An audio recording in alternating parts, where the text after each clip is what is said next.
Town. What's up? You know what time it is. It's time for the best 120 minutes of your day. The Chop Shop, the nation's #1 urban sports talk show, and also your midday sports happy hour. Yours truly, Robert Hatter, alongside Jim Hicks and sometimes Chris Walker, coming to you live from Houston, Texas. But we broadcasting all over the world via Facebook Live and YouTube Live, and it is Wednesday. My favorite day of the week is Women Rock Wednesday. Let me tell y'all something. Ooh, it's going to be epic. It's going to be epic. I need you today. I got some stuff I want to share with you. It's just so much stuff, and it touching us at home. And I want to share with you today. Somebody just sent me, somebody texted me while I'm coming on the show. Let me see what they talk about. Oh. hey, I love y'all. Okay, y'all just give me a second before I start the show. Because I got to show y'all this. Hold on one second. Just hold on one second. Just hold up, y'all. I got to show y'all. I got to type something in. Somebody just sent me. I forgot all about it. I forgot all about it. Let me see. Y'all just give me a minute. Just give me a second. I'm there. I'll show it to you later. Okay. Stop that, Robert. You can't do me like that, Robert. Chuck, you still up there, Chuck. Chuck. Y'all, yesterday, let me shout out to y'all. Let me get the store. Shit, let me get the show started first. Y'all messing with me already. I know this is gonna be good today. Hold up. Watch this. Let me look at the only women. I can only talk to the women today. The women are the starting five today. So let me see who we got. Let me see. I got Dale Griggs. I got my girls in the house. I got Dale. I got Minnie Collins in the building. Two women? No. How many minutes, y'all? 5 minutes and 2 women? Okay, y'all go Belinda. How you doing, Belinda? Just 2? 3 women? Hold up. Let me shout out to those ladies right quick. Hold on.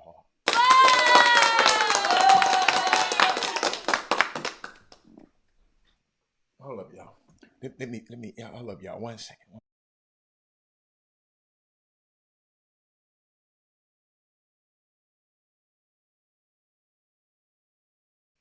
I got stuff everywhere around here. Let me see. I got to give my 5 women. Dang, Hatter.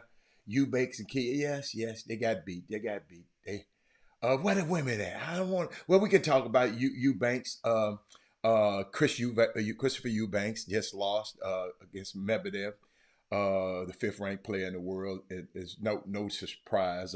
He gave him a valiant fight. They went 5 sets, and a valiant. Rosie in the house. Okay, Rosie's in the building. That's 4.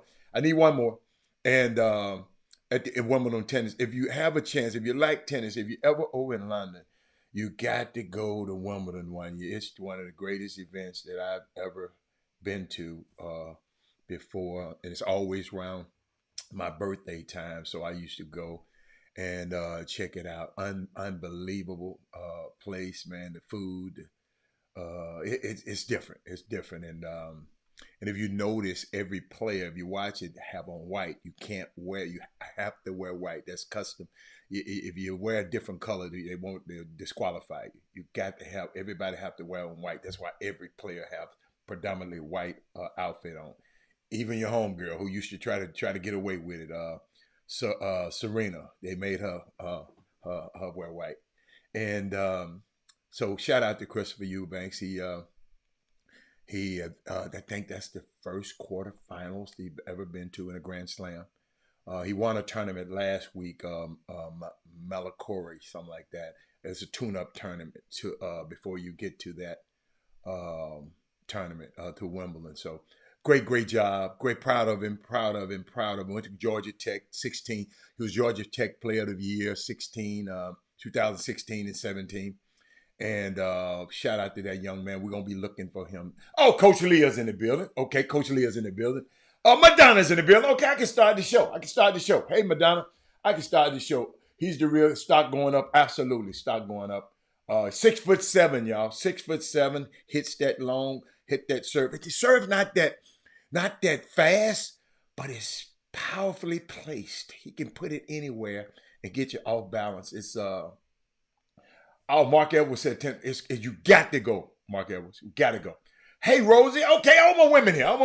Let's now. I'm trying to see. I don't know where to start this, but I need my women here. I need you here, Linda, Leah. We're gonna talk about some powerful subjects today, and but good morning to everybody except the Texas A&M University. Good morning, everybody except Texas A&M University. I don't care if you went there or not. And their board of regents, their leadership, they have made it clear with their mistreatment of a former student. Miss Kathleen, her name's gonna come up soon. That they do not respect black graduates of their school, and shame on board chair Bill Mahomes, a black man who allowed it. See, I told y'all, everybody, your color ain't your damn kind. Everybody ain't your kinfolks, ain't your skin folks. Man, we got some black faces and white spaces. Don't y'all get confused by this mess. Don't y'all get confused by it. You know, we're going to talk about it. I just had to throw that out there. I'm going to get into that. I'm going to get into that. Just underline that over there. We're going to talk about that. Then I saw where Dion Waiters, former NBA player, y'all got to realize, ain't been, but that's why I try to be so clear with y'all and be so direct about NBA and NFL players, because I've lived a life over the last 30 years coming in constant contact with the family of these guys and the friends of these guys and the girlfriends and the wives. Got 30 years. You know how people talking about how much you took 4 years to get this doctorate. I got 30 years in this. That's why I don't when people come on there trying to talk that stuff to me, homeboy, I got 30 years of this. 30 years. Put in your 30, then you come talk to me. Share the show. Y'all know I don't like to do this. Thank you, Chuck. I don't like to do this, but share the show. Thumbs up. If you're on YouTube, thumbs up. If you're on that other platform, what is the name? Facebook, share it. And it's so important that you share it, because I was just thinking about something this morning. I got a situation where Solomon and Bryant Wines is going to have a happy hour this Friday, and I tell y'all about it from 69 at the Ruth. These people, it's a young man who, the reason he started this wine, because he got inspired by listening to us on the Chop Shop. Okay? Y'all follow me. He got a wine, Solomon and Bryant Wines. Unbelievable wine. If you, over the last 6 months, if you watch this show, you should know about it. And by our affiliation with him, his wife allowed me to invite y'all to the Putt Shack. Okay, check this out. And I'm going to talk about it more in the show. This is what I don't understand about us. A few people has responded. Shout out to y'all. And y'all going to be there. But the Putt Shack is Houston's newest premier event space. So they want us to join them at Putt Shack. They want the Chop Shop listeners. That's why I tell y'all, if y'all ass don't never want to go nowhere, I have a golf tournament for you, don't show up. I have this for you, don't show up. Maybe y'all ass don't like to go nowhere. Maybe I don't know. But that's why I asked you to share the show, So your friends might want to go. Some of y'all just don't want to go nowhere. I understand it. I ain't mad at you. I ain't shaming you. I understand it. You do what you want. You vote for who you want. You do anything for who you want to. But share the show, Lady B, D White, because if y'all don't want to do it, some other people might want to do it. They're going to have sample bites. Protect Infused Mini Golf and meet your local event team. Free drinks, free things on July the 26th from 5 to 8, 5 to 7 for everybody else, but 5 to 8 for the Boom Boom Room people and the Chop Shop people. Located at 1200 McKinney. When I throw out stuff like this, all I ask you to do, if you want to come, type in Chop Shop Htx at gmail.com. Send me an email so I can put you on the list. I understand if y'all don't want, that's why I always tell you to share the show. Listen, I'm finna repeat. Sharing the show ain't for me. Sharing the show is to help somebody else. I know people are being helped and people are being inspired by this show. I don't care what none of y'all say. But I just can't understand why you can't push the share, why you can't put the like button, like you're doing something for me. Like you're doing something for Jimmy. It's some more people out there want to know how you learn how to get up.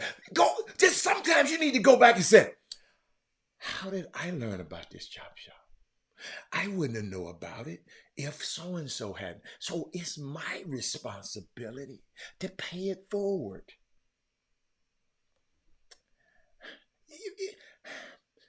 You following me? I just don't understand it.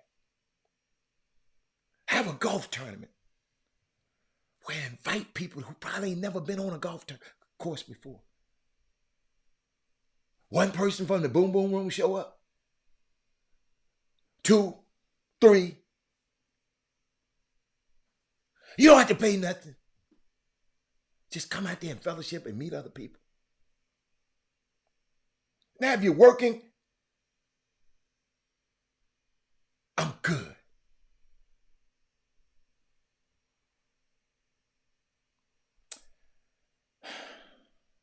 I've tried to share it, but some folks would rather complain about the current circumstance. I don't care about what you tried to do, Mark. Mark, just do it. I tried to share it. Yeah, Mark, keep that to yourself. Some folks would rather complain about the care system intent of becoming informed.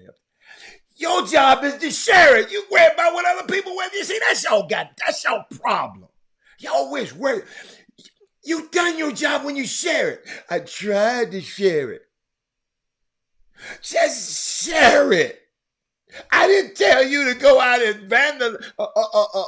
evangelize for the show. You did your part. Ladies and gentlemen, sometimes I think I'm up here talking for my health because I don't think y'all be listening to me.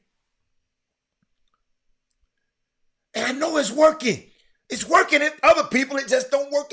I guess I just got to understand everybody just ain't gonna get it. Lord, okay. Everybody just ain't gonna get it. I tried to share it. Did y'all see that? Come on. I tried to share it. You keep sharing it. What you mean you tried to share it? Explain that to me. Maybe you missed it. Did y'all see that? Where Mindy at? I can't believe Mindy didn't catch that.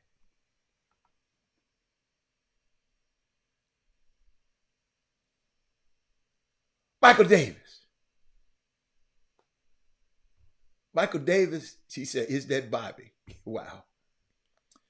But where was I? Let me keep going because I'm gonna get back to Texas A&M. I ain't forgot about that. But I was thinking about Dion Waiters.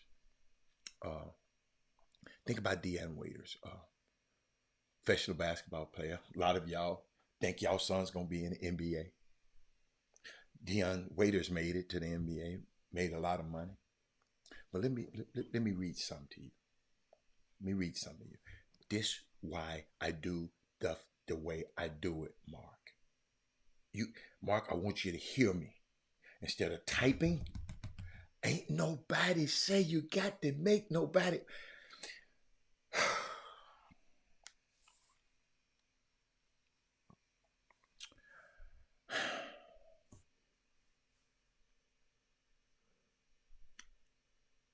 You still can't get it.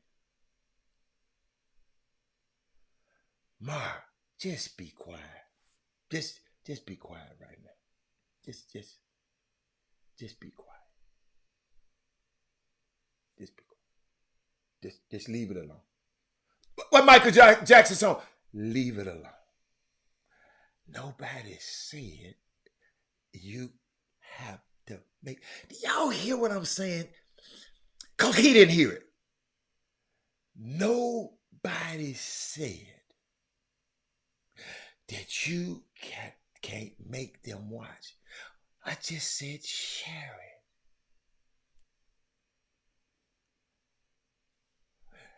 it. God can't make you act right, Mark. Mark, we don't care you doing your what? What are you do? Okay, I see why you got banned by your name. I see why you got banned by your name. Let me keep going because you just go too far. Just leave it alone. Leave it alone. All right. I was thinking about Dion Waiters the other day because it's some people ain't just gonna get it. Dion Waiters, former NBA player. Listen to me, y'all. It ain't but almost 5,000, 4,000 players ever been in the NBA before. Great life, great travel, great. You think you'd have made it, okay? But check this out, mamas. Check this out, everybody.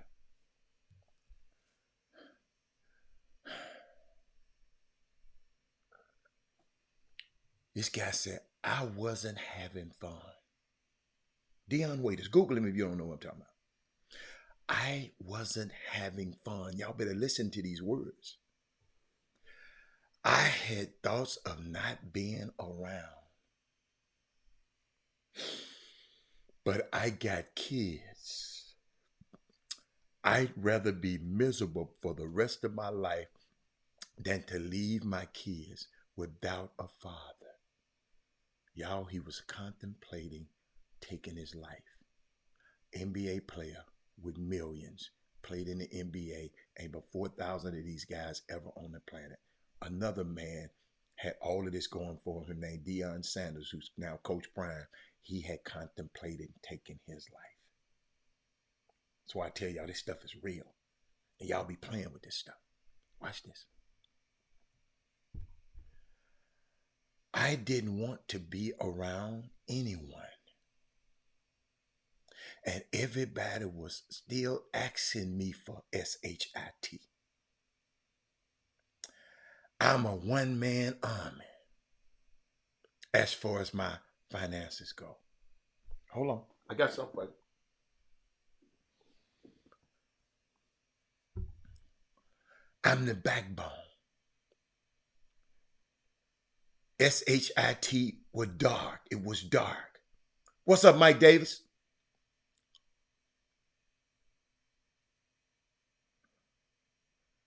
Some days I'd sleep in bed all day. I had nothing to look forward to. It wasn't working out. It's a mental battle.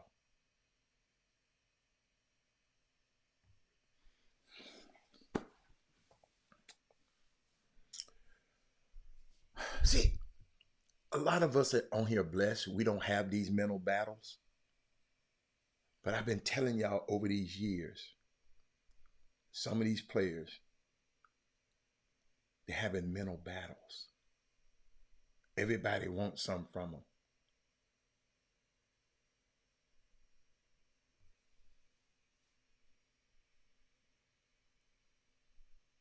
Somebody called me the other day. Man, tell so-and-so, call so-and-so and say this.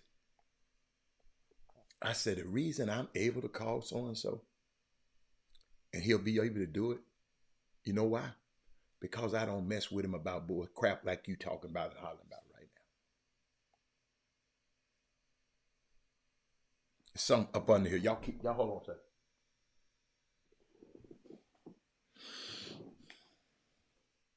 You got me? This is a former NBA player, Dion Waiters. If you don't know who he is, Google him right now. I want you to put the name with the face. Young man. I mean, got everything going for him.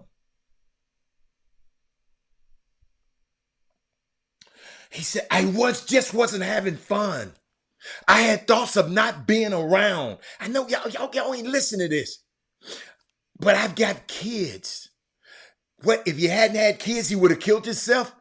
I'd rather be a miserable for the rest of my life than to leave my kids without a father I don't want to be around anymore. And he got millions.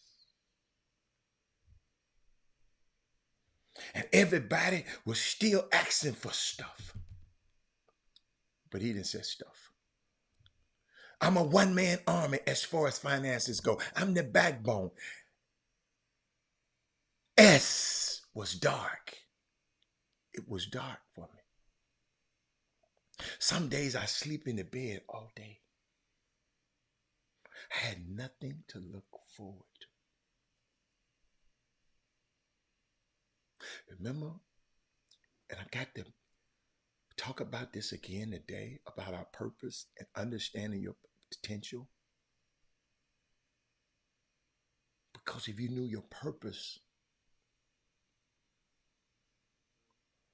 hard to, if you got a purpose in life, it's hard to have feelings like that. Some of us do, but Leah, I can't believe you ain't commented on this. Mark, I can't believe you ain't commented on this. You want to tell me about your sharing the show.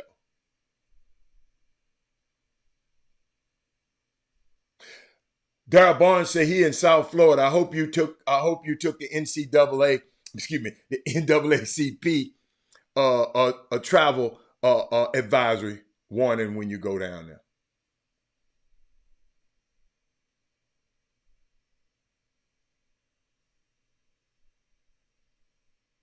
Hey, Gina.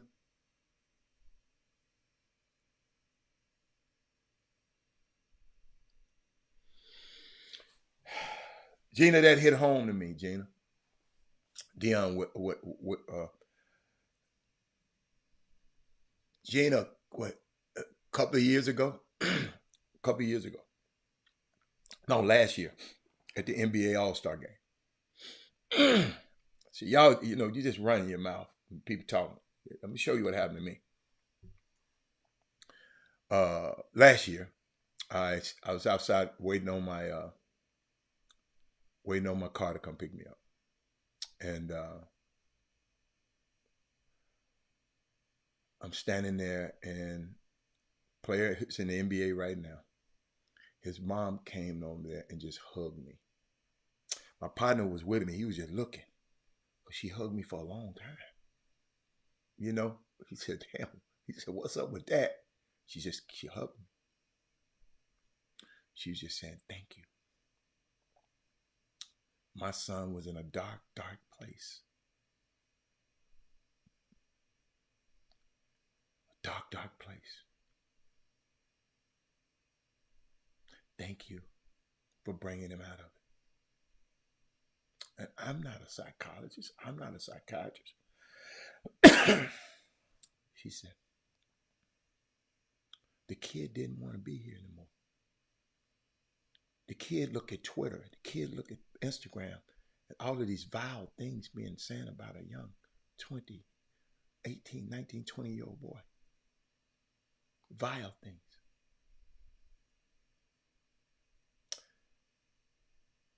The kid was in a dark place. Listen to me. Dion Waiters said SHIT was dark. When you hear those words right there, those key words, I'm smart enough to understand those key words. Mamas, Gina,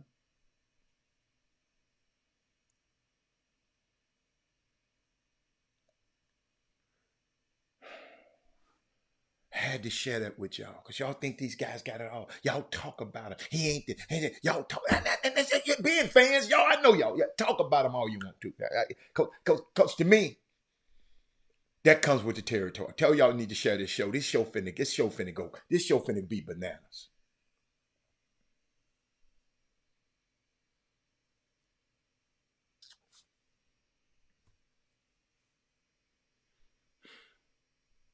Put the name of your podcast up there, Leah, so I can put it up there. This man got all the money in the world, Gina. In the NBA, Gina. Played a lot of years. Got the pension, got all the money. He said, Deion Waiter said, I wasn't having fun. I had thoughts of not being around, but I got kids. I'd rather be miserable for the rest of my life than to leave my kids without a father. I didn't want to be around anymore. And everybody was still asking me for stuff.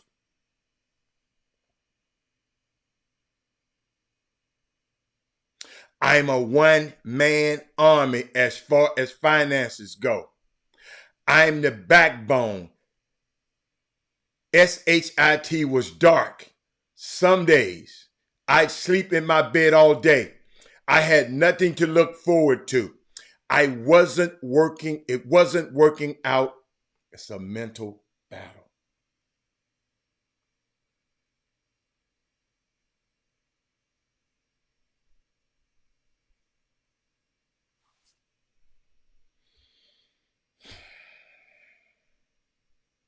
Gina, I know it. Look at that. Look at that. See, y'all, but Gina, I hope I prepared you for this. Gina, you've been watching this show for a long time. I know you don't want nobody talking about you. It's the price of admission. We just got to make sure him and you understand what's going on. Hey, Naisha Phillips, you got to shake them off. Because it's some dark people. See, Gina, let me help you. It's some people in dark places that are tweeting about your son. So guess what they want you to do? They want you to be in a dark place like they are. Gina, it's the game.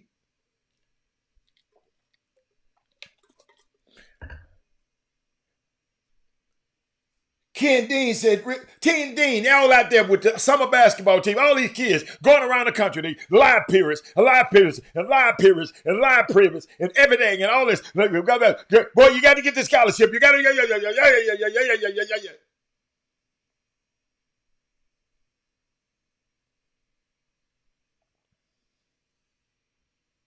So I tell y'all, I don't mess with these kids. Say, man, how you doing, man? Ken Dean said, see, this Women Rock wins. That's why I need 1 million women on this show watching this show today. It's real scary to hear, but I do understand being around these kids feels so much pressure to succeed. Oh my God, I'm gonna put him back on the screen. I've been talking about this. People talk, how are you too soft on them? No, I understand them. I talk to them. I don't talk at them. I talk to them. I want to hear the stuff that they ain't telling you, they telling me. And when I guess even for whatever reason, it's no longer fun. A lot of these kids don't have the mental toughness. And imagine being looked at a savior and you're not happy in your life. Man, it's a blessing to be able to give. See, some people, and maybe he don't understand. Dude, it's a blessing to be able to give. He think it's a burden. But ain't nobody, he ain't talked to the Robert Hallis ain't around his life. Y'all, somebody go find out who his agent was for me. I ain't got time. Or who his sphere of influence. Gina, I know Gina. You've been watching this show.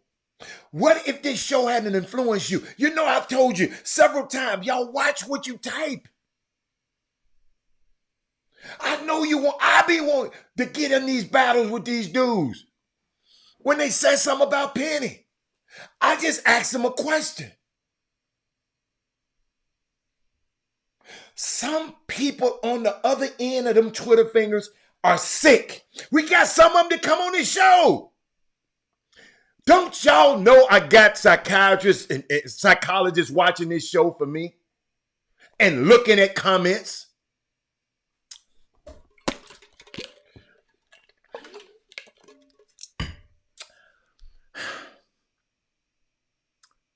Why do you think I have these profound opinions, these opinions that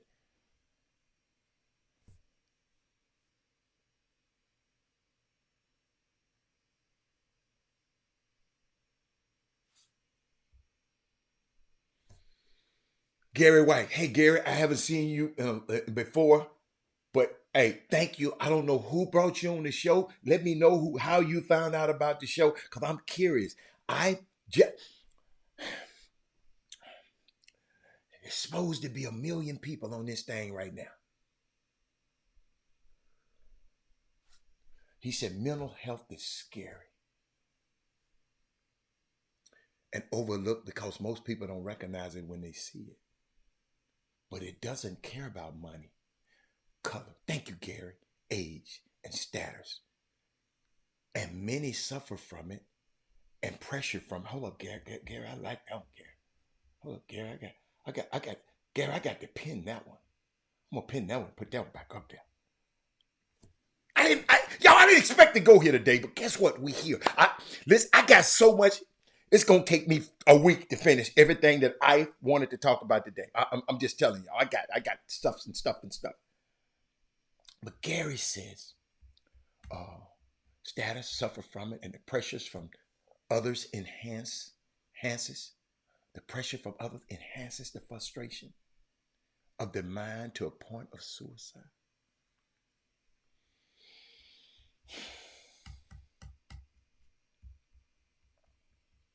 I don't know about that, Gary.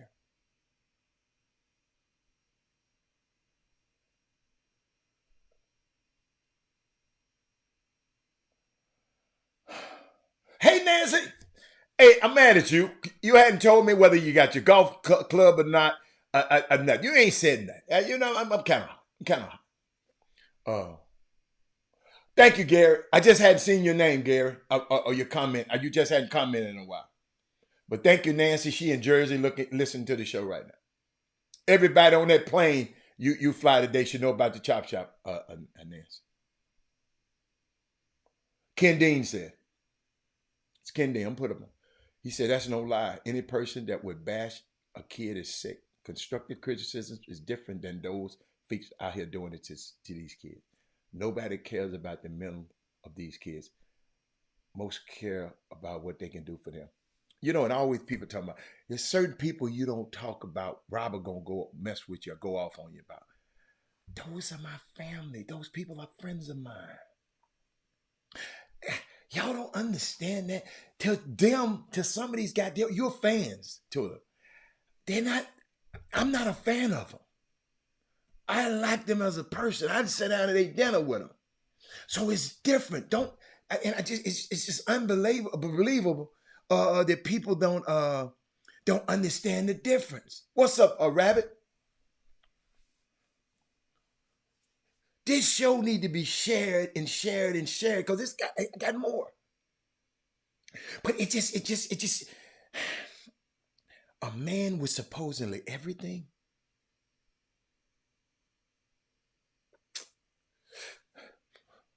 We'll move past it because we're going to talk about it some more. Y'all, I'm just hitting on topics and we're going to go back and cover some of these topics.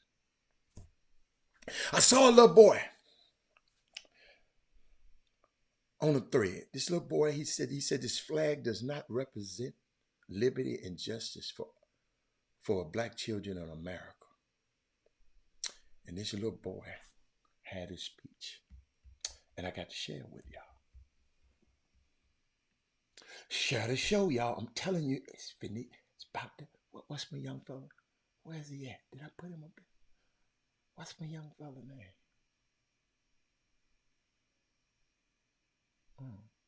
Hold on. Hold up, y'all. Hold on. Let me look for my young fella. Here we go. Here we go. We pledge allegiance to your flag of the United States of America and to your republic for which it stands, one nation, under God, indivisible, with liberty and justice for who? For you, for some, not for us, not for our people. So please stop saying we're equal. With your flag of red, white, and blue, you beat us. You beat us until we're black and blue. You beat us until we're numb. You beat us until we can't even walk straight. And you throw us in chains for the ones who are lucky. But for the ones of us who aren't so lucky, you chose to put our hands up like some type of sick tribute to your privilege. And then you pull the trigger until our bodies lay down in your ground. You pull the trigger until your clip is empty. You pull the trigger until we make the evening news. And when our children cry, we have to look our children in the eyes and tell them that they have to be cautious when they walk your streets. And that they have to do so in fear. And that they have to spend an entirety of their life looking over their shoulder because you will hunt them down. And you will bury them either in a prison system that aims to disenfranchise them and the dirt beneath them. And this is all caused by that same racism you love to say doesn't exist anymore. But that same racism is the reason why when we want to put a hood on, we resist. That same racism is the reason why when we go to get these jobs, we're dismissed at the door. That same racism is the reason why when we go to shop, we're being watched in their stores. That same racism is the reason why us saying the Pledge of Allegiance feels more like a root canal, or a whip to our flesh, or a baton to our head, or a bullet to our back, or a tear gas at a Black Lives Matter protest. And it hurts that I have to remember that the system I was born into was built to work against me. And it hurts that I have to remember that you will happily invest more money into the preservation of wildlife than you ever will into the preservation of Black life. Let me ask you a question. When you turn on your TVs and witness another dead body laying down on the ground, what do y'all see? Another murder? Another sad story? Another funeral? You see the aftermath? I see a little child who just lost their father. Another single woman trying to raise a man. Another boy is going to grow up and suffer the same fate as their father, which means another woman is going to outlive her adolescent son.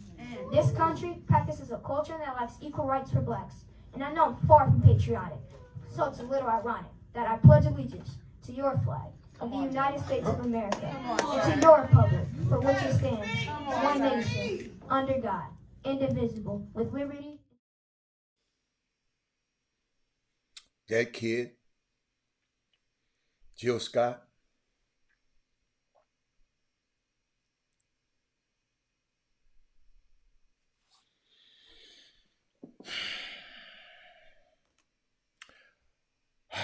gotta take a break. I gotta take a break after that one.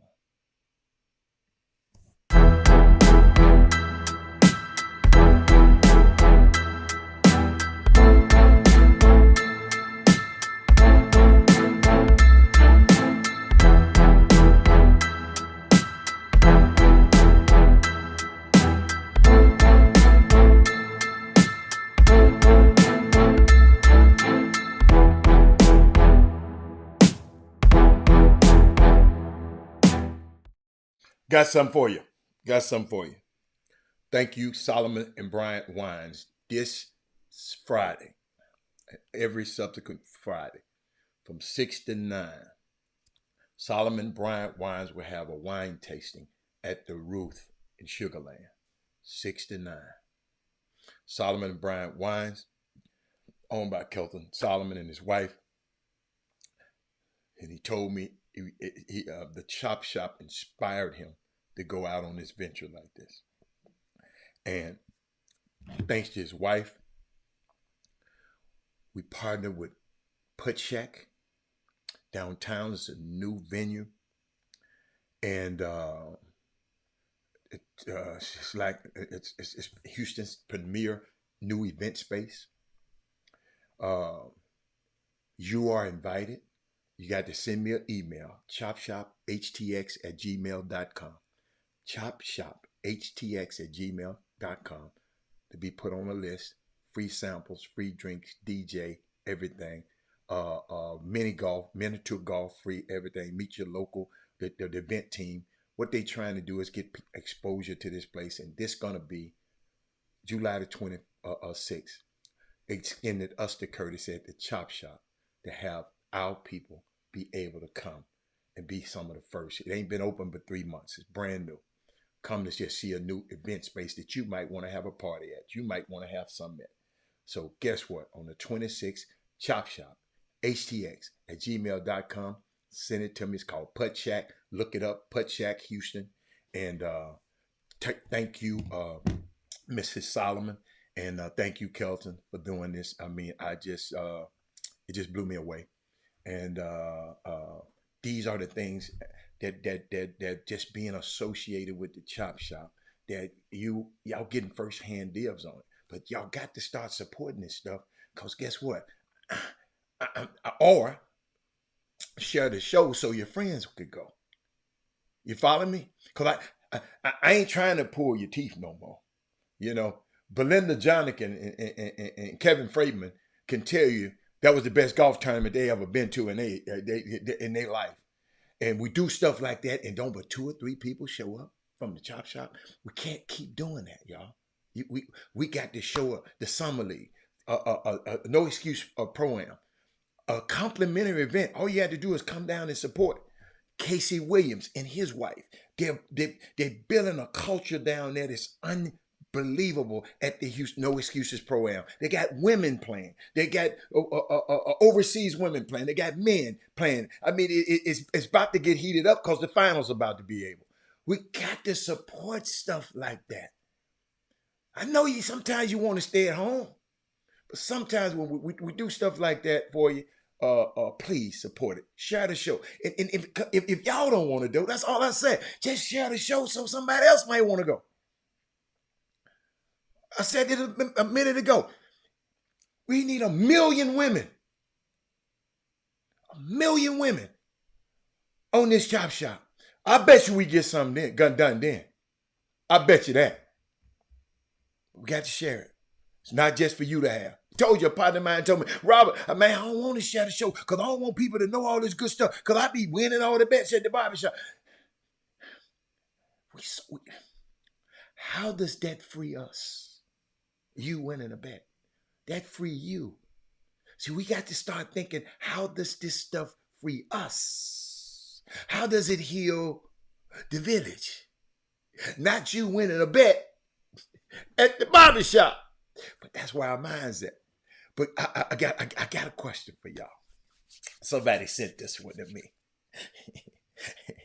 And I got to do it. Come on, I'm going to get back to something. I got to give you something.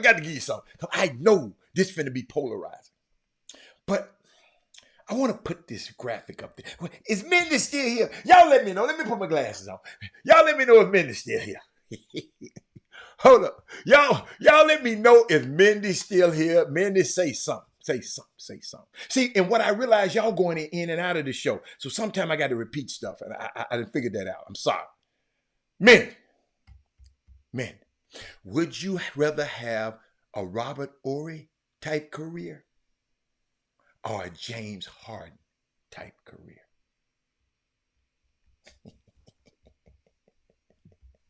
Let me talk. Y'all talk to me. I want to put my face all up. Which one would you rather have a Robert Horry type of career? Or Jay, I'm going to get back to our other topics because we got some important topics to talk about, but I want to give y'all this one to make y'all happy because I know y'all want to talk sports. Would you rather? Ain't nobody said nothing yet? What? How many of y'all believe Madonna? Because I don't believe her, but keep going.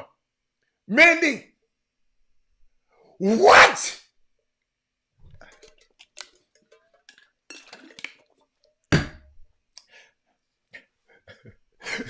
Give me somebody else. Give me somebody else. Somebody. Belinda. Hold up, y'all. Oh, let me put it on so everybody can see this now. Madonna said Robert Horry, and it's a good answer. Belinda.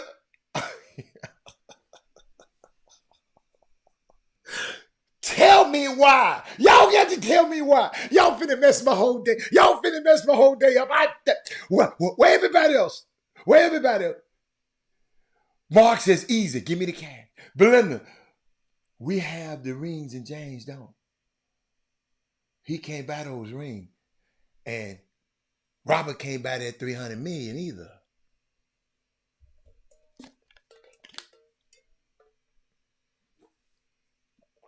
You talking now. You just talking out. I know y'all. You and Madonna talking out. It's the respect. What? What? Respect and legacy. I bet you Robert wish he had that 300 million right now. Ain't nobody asked you about no Robert or a great team. That ain't wasn't a damn question. Y'all see what I'm talking about? Y'all, that ain't the damn question, Marcus Carroll. And don't be coming up with philosophizing. Robert had a great team. Knew his role. That ain't what we asked you. Let me in case somebody didn't understand. Y'all watch it. Y'all watch this. Would you rather have a Robert Horry type of career or a James Harden type of career? That's all I asked. I didn't ask about being no great teammate.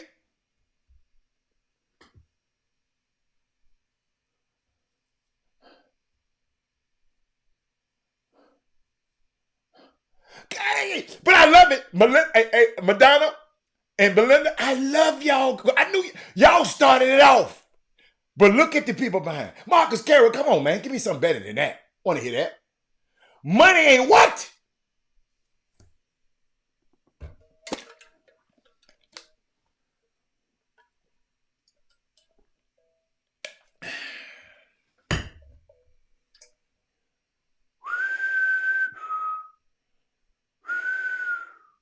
Who about legacy?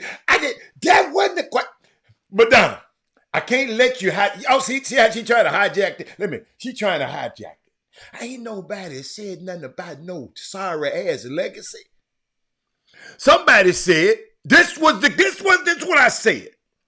Would you rather have a Robert Horry type of career or a James Harden type of career? You play basketball to make money. Them dudes didn't play basketball just to play it. Them dudes wanted their checks. I represented Robert Horry. He wanted his check at the end of the month. Every 2 weeks. Y'all quit being so heavily minded that you ain't no earthly good. Talking about legacy and respect. James Harden got Philadelphia begging him to play right now.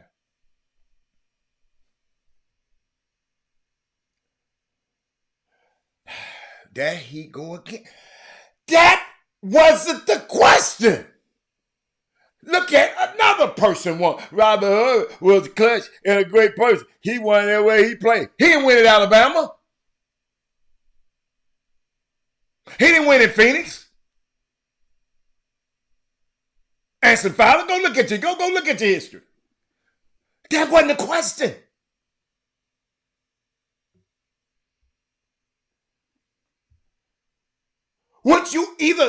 Which career would you rather have? That's all I asked. I didn't ask, well, he's a valuable teammate. I didn't want to hear that mess.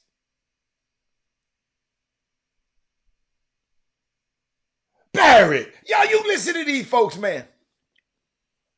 Let me small that. Y'all got to see me. Yeah, I'm serious. I did. Hold up. If it was in it for the love of the game, that ain't what I asked, Keith. There you go. Listen to them. Keith, listen to me. Hey, everybody in class. Now I see why them teachers said, put your pencils down, put your Twitters down, put your hands down, listen to the class. The question was, would you rather have a Robert Horry type of career or James Harden? Just said Robert Horry and James Harden. Nobody want to hear all that mess y'all talking about. Talking about love of the game.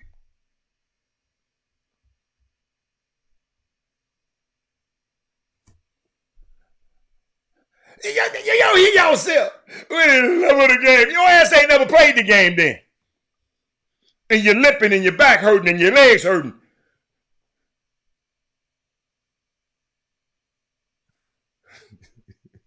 With no pension, some of them guys in the NBA. Not those two. But the goal ain't to win no championship. The goal is for the team to win a championship. That's your goal. But still, she would not see people like this just would not answer the question. But the goal is to win a championship. No, it's not.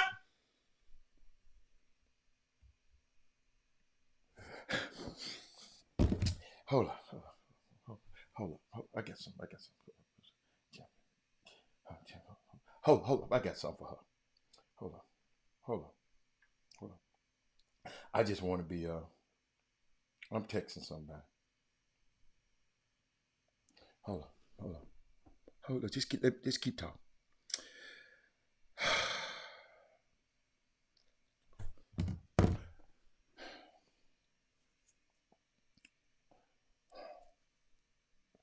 Madame, do you know NBA been in existence for 75 years? Okay, so that's 75 championships. 2 teams, Madonna, just for Madonna. Boston Celtics has won 16 of them. The Lakers has won 16 of them. How much? 16 is 16. What's that? 32. So most people in the world, most people, basketball players, ain't gonna never win a championship.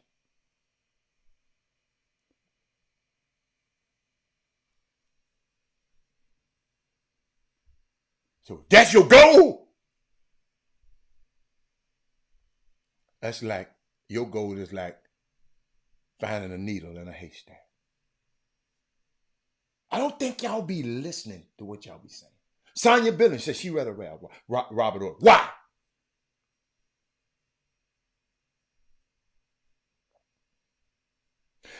He wasn't a champion at Alabama, Anson Fowler. And that's not. Maybe should I write the. Hold on. Let me write it on the screen. Let me put it on the screen because y'all killing me. Because y'all talking about some that ain't got nothing to do with the question. Hold up, y'all. Hold up. Let me put it on the screen. Hold up. Let me copy and paste. This is the question, ladies and gentlemen. This is the question. Ain't got nothing to do with Alabama. This is the question. I'm putting it up on the screen. Okay. Hold on. Let me get that out. Hold on. That's the question. Right there. That's the question. Hold up. Did I put it up there? That's the question.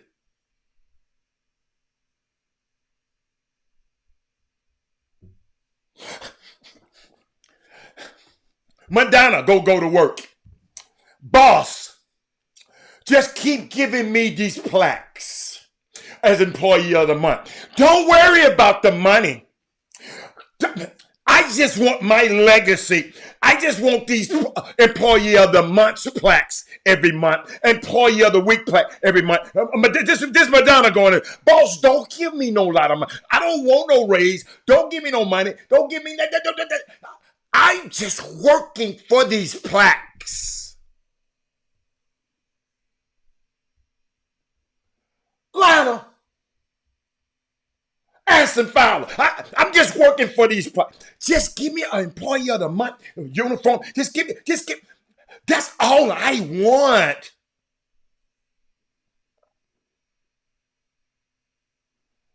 Somebody just texted me and asked me why y'all making this so hard. That's their opinion. I love y'all opinions now. Keep talking. At the end of the day, money is not everything.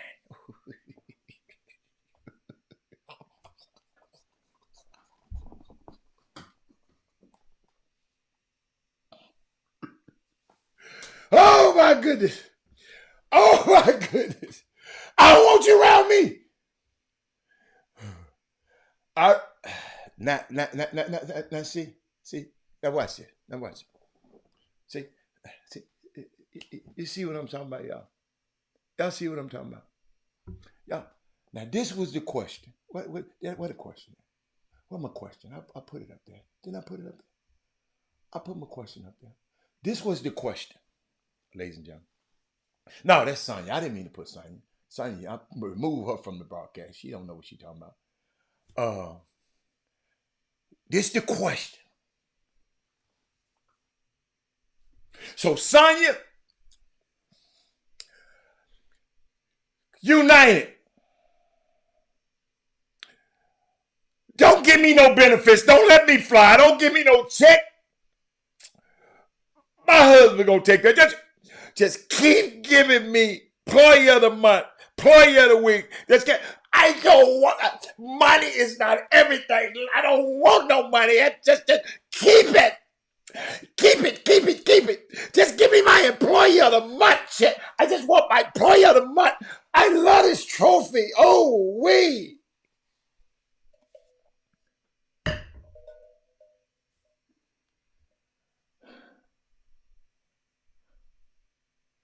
She talking about she'll take the 54 and make it do what it do. No, you ain't gonna make no 54 and make it do what you do.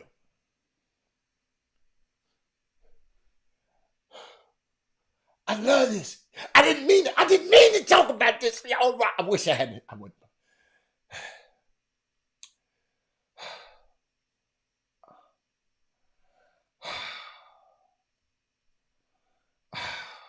That's all I ask. Dude, Marcus Carroll ain't answered the question yet. He commenting on James Harden. Sonya, I want you to walk in there. Michael got me United. Just give all of the money. Give my money to Mindy. I don't want no money. I just don't want it. Just give me a trophy. I got to have these trophies. I'm glad y'all do, because I talked to these former guys, they rather have the money.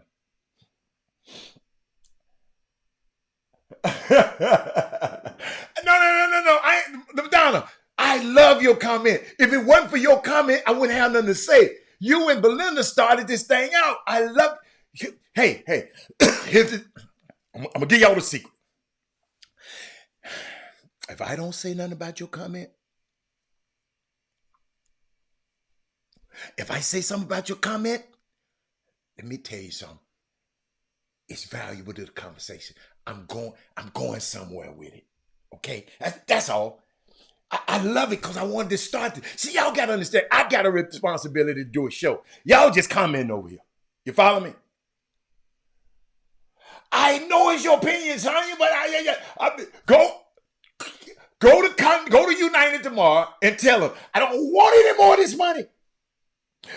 Give it to Robert so he can buy some more books for those kids. Just keep giving me the Employee of the Year plaque. That's all I want. Shoo. Jordan was underpaid and became...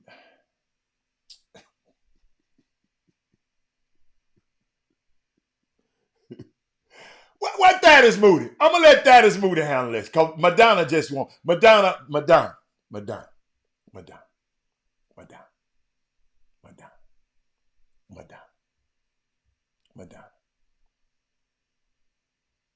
Jordan lived up to his contract, but you failed. I'm gonna let Thaddeus Moody get that. Thaddeus Moody.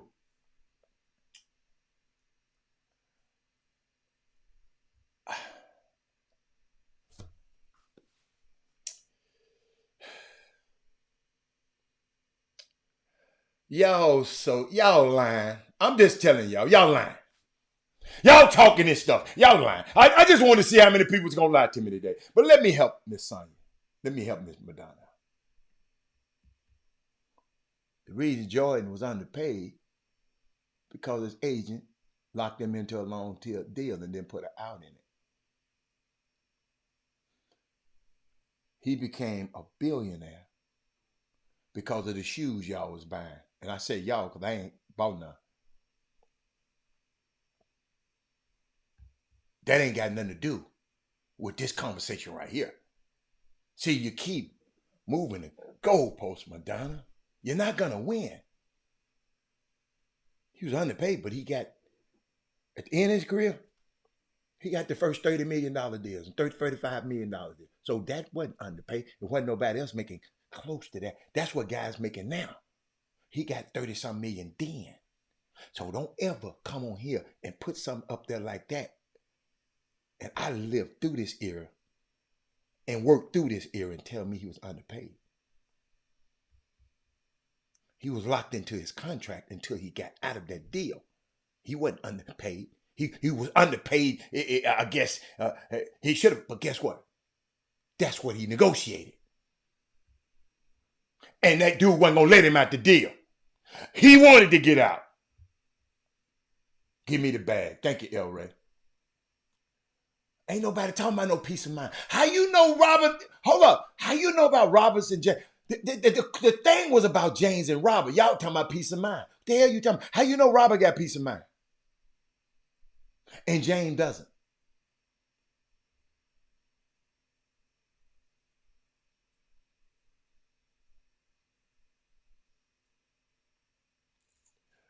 Most of the retired NBA players will later sell their rings. Wow. Wow.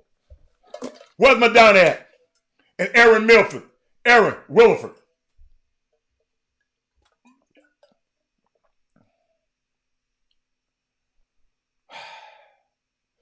Thank you. What's up, Rashad, baby? Man, you done missed. But I ain't going back over this. I ain't going back over these folks over here lying to me on the phone. These folks lying to me. Look.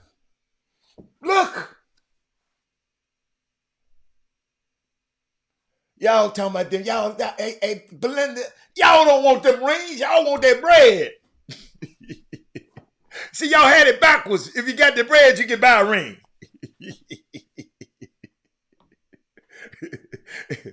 You can buy a ring. Okay. She said, my opinion looking from the outside. I got you. Okay. Championship of money. We got some people. You know what? I love that. I love y'all. Let me keep going. I'm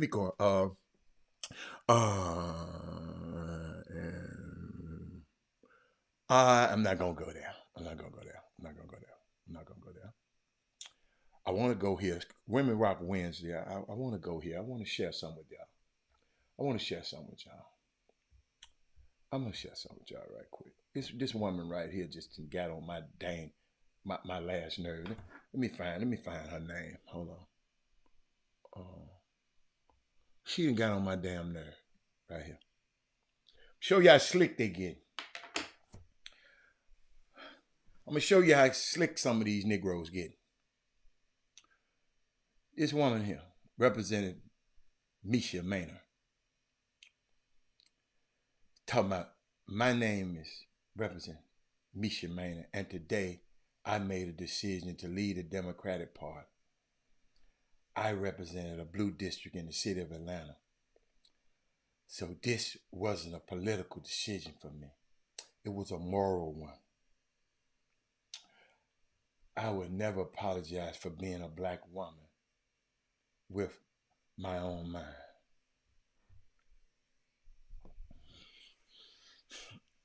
It's Women Rock Wednesday, so I ain't gonna tie her head clean off. But somebody sent me some stuff. Somebody said New Jersey State elected as a Democrat has officially switched. These some political people. Me personally, she was a plant. She was a plant.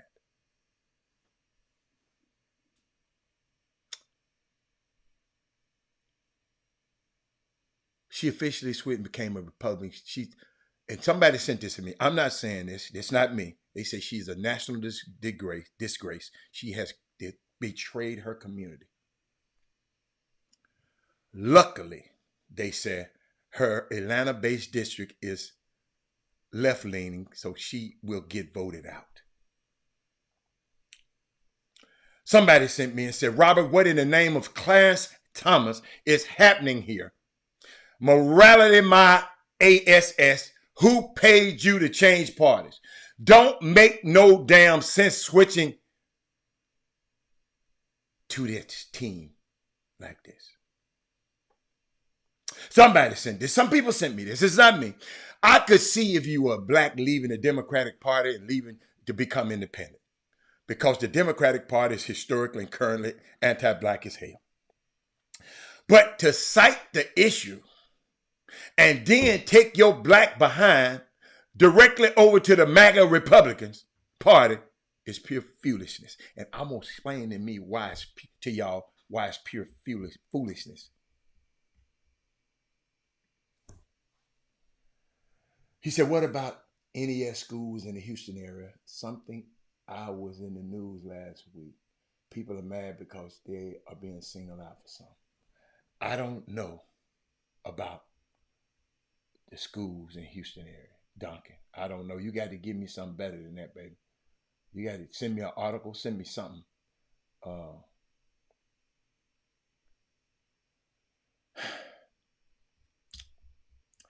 And then we got clowns like this that we vote for. In this party that she trying to, hold up, in this party that she trying to go to. Watch this, y'all. Y'all, you need to share this show, y'all. I'm telling you, you need to share this show. Watch this. Let me find it. Watch this. The court ruled unanimously that the NCAA can't invoke their rules. And so they've completely screwed up college athletes. We used to be proud. Many of us love watching amateur athletes that weren't paid. Now everybody that plays basketball in college is going to be driving a Bentley or a Rolls. I mean, we're going to be seeing rap stars instead of basketball stars. I mean, this is crazy. But you know why it happened? Because Congress sat around and said, oh, well, because of antitrust, we can't let the NCAA do it. It went to the court, and the court made the ruling, unfortunately, a unanimous ruling based on the law. So the law's got to change. Antitrust shouldn't be involved with association. The court ruled. Remember I keep telling y'all about how senators, you see that says Senator Rand Paul? That means it ain't but 100 of those guys on the whole planet. 2 from each state. We got 50 states, in case you didn't know.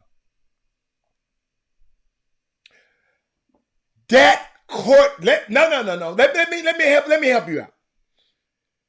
That hearing was not about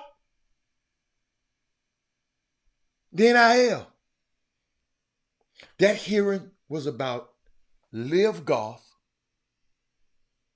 versus PGA Tour. And that's why y'all need to listen to this show. Y'all need to share this show. Think about y'all. Y'all hear me. Senator Rand Paul from Kentucky. That's why I wouldn't send my kid to play for no damn Kentucky basketball team. I wouldn't send my kids up to Texas A&M. I would. Y'all keep on sending them to Calipari. He love y'all. Y'all. They were at a hearing about the PGA Tour and the Live Tour merger. And this dude come talking about us. It was white on white crime that they in there arguing about. But he got to find a way to come and talk about us. Y'all, listen to me. Let me put it here, because y'all ain't getting it. I ain't tell y'all ain't getting it. We in a meeting talking about basketball, and somebody here coming here talking about goddamn it hockey.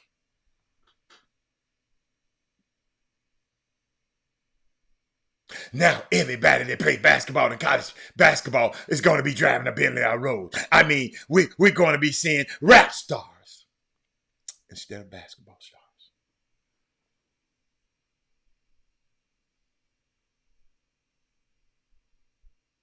Don't tell me he no damn independent. I know the way he vote, Dad Moody. Don't put that mess up there. I'm talking about the way he votes. I watch the way he vote, Dad is Moody. I don't go Google and see what party he's under. I watch the way he vote.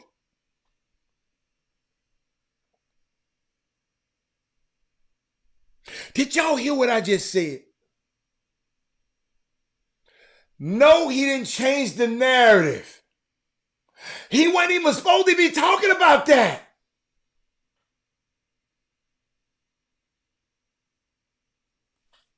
Y'all, they in there talking about golf.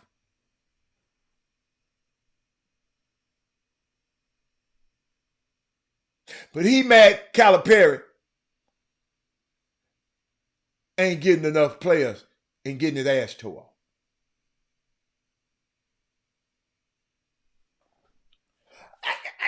I just don't think y'all hearing me right now.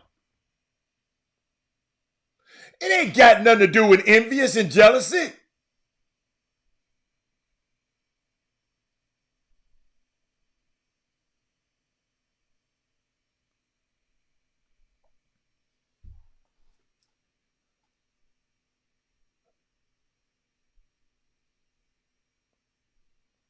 That's an awful loud dog whistle, somebody told me, Jamel Hill said. Y'all, these folks ain't whispering no more. These folks telling you how they feel about your black ass. Watch this. The court ruled unanimously that the NCAA can't invoke their rules. And so they've completely screwed up college athletes.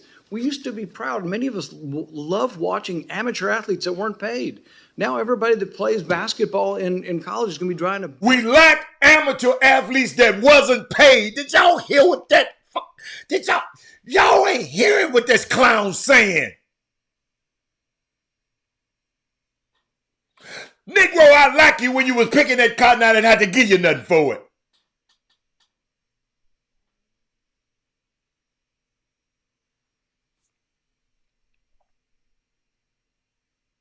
And we playing around here and letting people run our basketball community like him.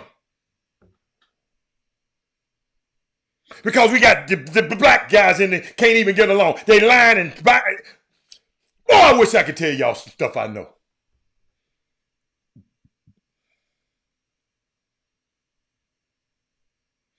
Donald Hall.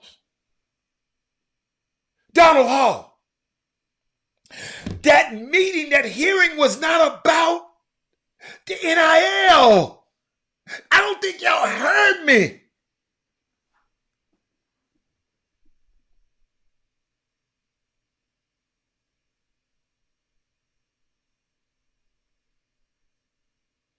Thank you. Somebody finally heard it.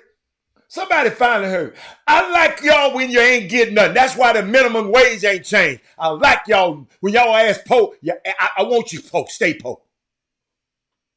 Everything else has changed. Everything else, the rent, everything up except minimum wage. The same minimum wage. It took a black man named Adam Clayton Powell to institute that because they used to give you nothing. Give you what they want to give you.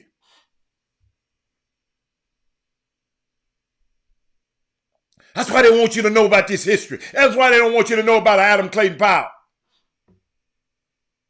These shiftless, lame Negroes up in Congress right now. It's 56 of them in the black, congressional black cause, and they can't get a bill. They can't get a bill passed. And this one man got 56 bills passed in 5 years. They can't get the George Floyd bill passed. They can't get the John Lewis bill passed. And they let clowns like that walk in the meeting and say, hey, I know we talking about golf, but what about these little Negroes down here trying to drive Rolls Royce?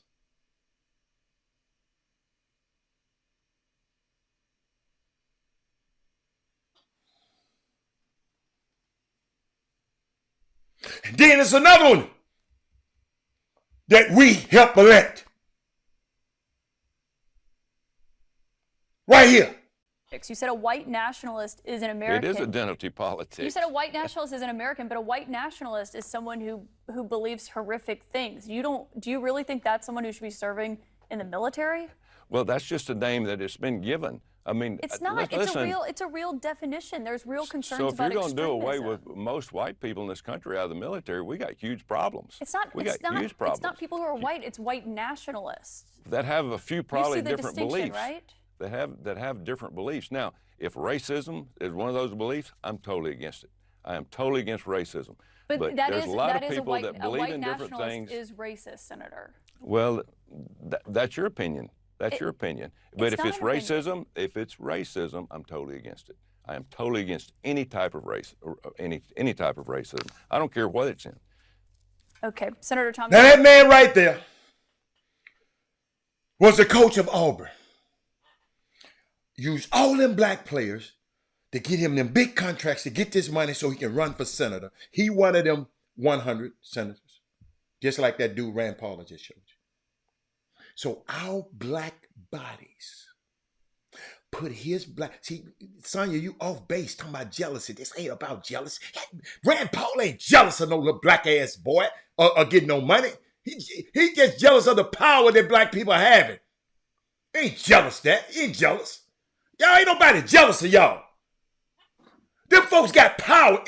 He is one of 100 on this old planet. The hell, he ain't jealous of nobody.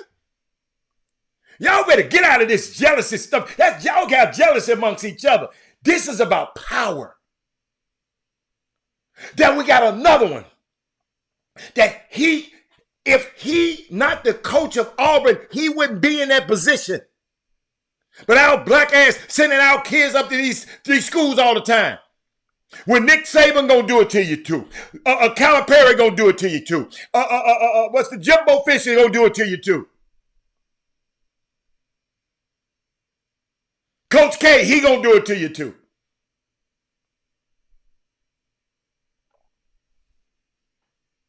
That's why I tell you this show need to be shared.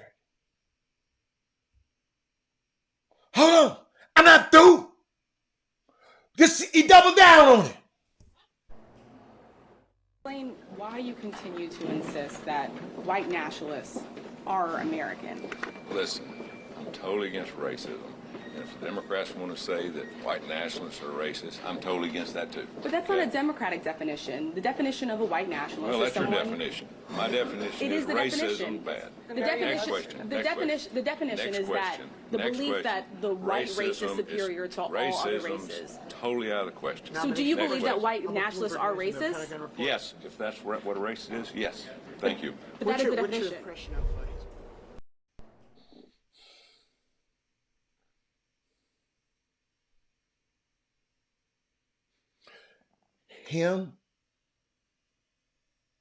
He is holding up the appointments of these black Joint Chiefs of Staff, these black people in high places that's been appointed by the president.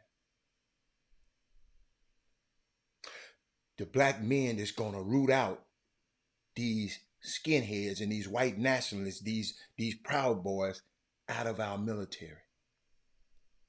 And he trying to prevent it because he's one.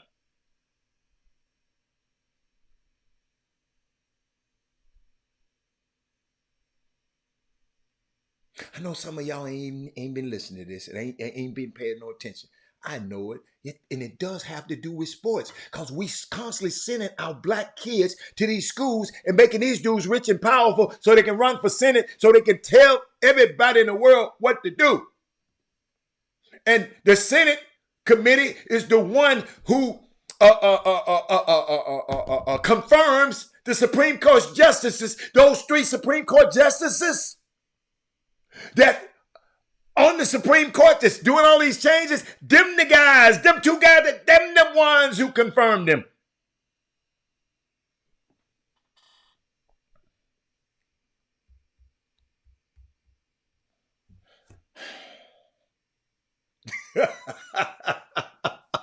That hurt Baker something else, man.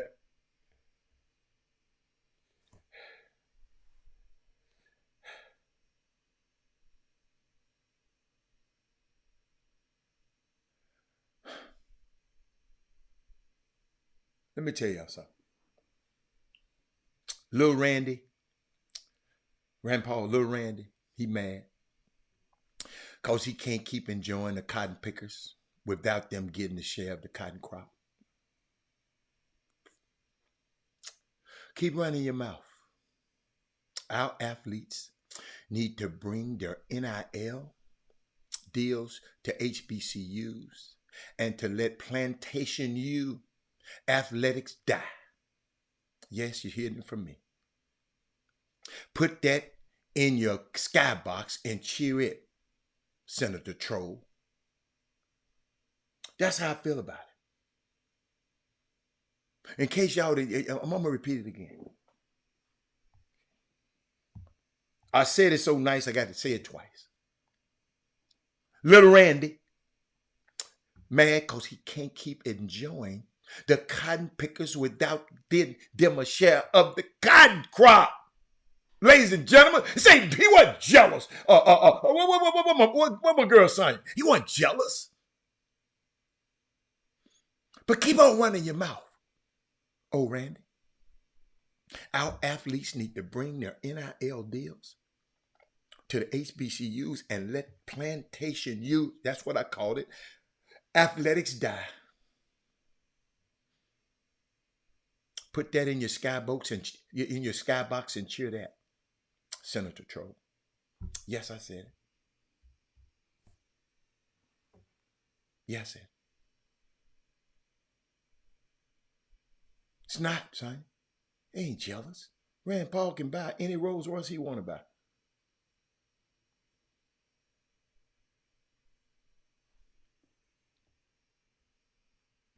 I liked it when they wasn't paid. Now, Women Rock Wednesday. Breaking news. Roland Martin, 1991 graduate of Texas A&M University, calls out all black athletes, especially football players, to boycott his alma mater over the treatment of star professor Kathleen McElroy. What Texas A&M Board of Regents has done to Ms. McElroy is atrocious, he says. They want 5-star black athletes, but screw over 5-star black professors and a former student. They owe her an apology. Put that offer on the table and give her her tenure. No top black athlete should consider attending Texas A&M and signing a letter of intent until they fix this mess they created. Remove them from your list. Texas A&M, embarrassing actions bring shame on every black student who has come through that university. I've been saying this for years. Nah, he won't hear. I've been saying this for years.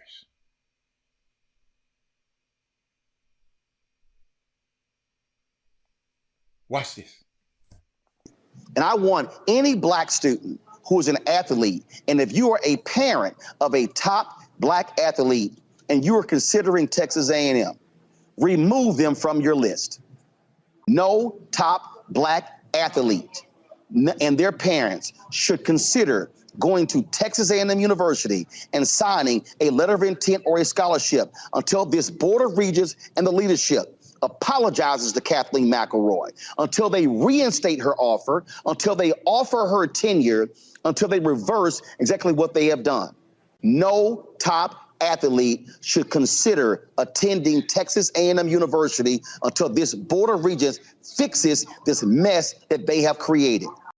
They have embarrassed themselves, and they have also brought shame on every black student who has come through the university, including yours truly. What makes this ridiculous is that what is Texas A&M saying? That even someone of my stature, who's in the Texas A&M Journalism Ring of Honor, who's in the Society of Professional Journalists Hall of Fame, who's in the National Association of Black Journalists Hall of Fame, because I have covered issues of race and diversity in my career, that somehow I wouldn't be eligible to get hired there? They have embarrassed themselves, and they have also brought shame. Y'all know what that spell? This Hot Wheels. What's that dude's name? This Greg Abbott. It's Greg Abbott written all over him.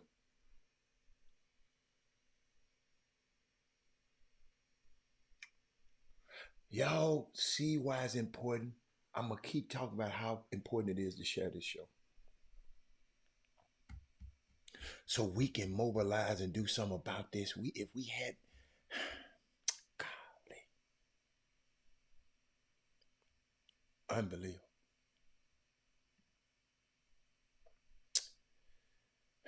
And then,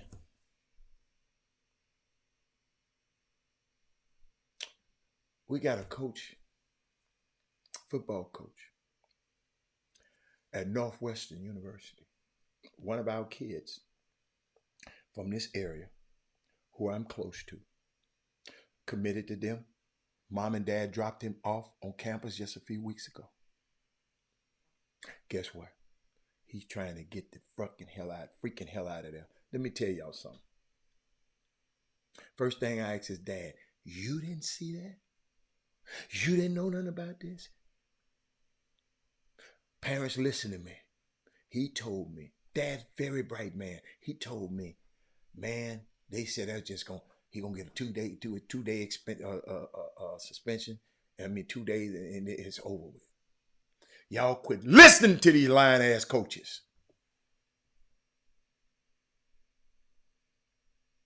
Northwestern's football scandal was also about hardcore racism, and we sent a black kid up there. Coach Pat Fitzgerald was fired. That's a start. But Northwestern has to confront a terrible question, ladies and gentlemen. How did it allow this racist team culture to grow?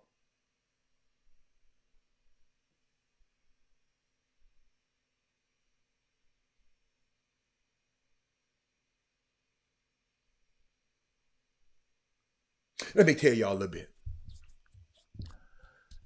This guy, I think Mike Freeman, who wrote this, after the guy was fired, he said, I rarely said things like this, but he should have been fired days ago. Fitzgerald ruled over a program that would go down as one of the worst we've seen in recent years. And it doesn't matter if he knew about it, the abuses or not. He was the boss. He needed to go. Good riddance. This is Mike Freeman writing this. We knew about the disgraceful accusations of hazing, and those are bad enough. But I want to focus on another part of the story, and I want to share that with y'all, that was written by the Daily Northwestern Journal, by the students. The student reporters, they ain't listening to all of this CNN and stuff. They getting to the truth. It detailed extensive racism black and brown players said they faced in the late 2020s. In the late 2000s. Y'all got to hear me. Northwestern University.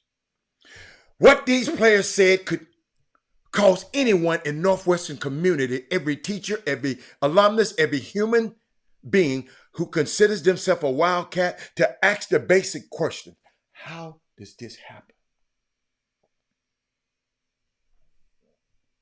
So specifically, how did a school supposedly say so progressive allow students how such hardcore racism to fester for so long inside of his football program, and seemingly did nothing about it until the student newspaper outed the program? The president should be fired. Everybody should be fired. One of the things about racism is that it doesn't care about borders or state lines, like most viruses don't.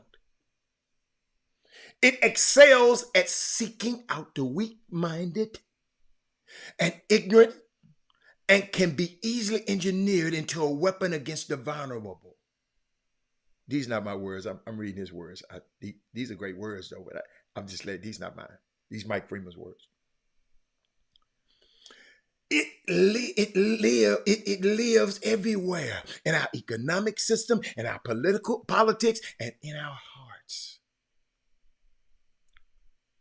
What it does well, what it does really well, racism, it travels under a cloak to places you think it might not exist, like the Northwestern football program. Yo, this clown had all the black players on defense and all the white players on offense saying the black players can't think. That's why the white players on offense. Herb Baker, did you hear what I just said?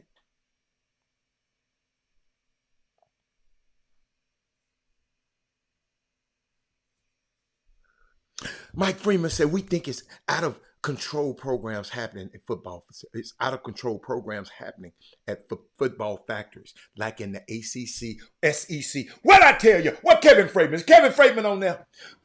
That is Moody. What do I call the SEC? Talk to me.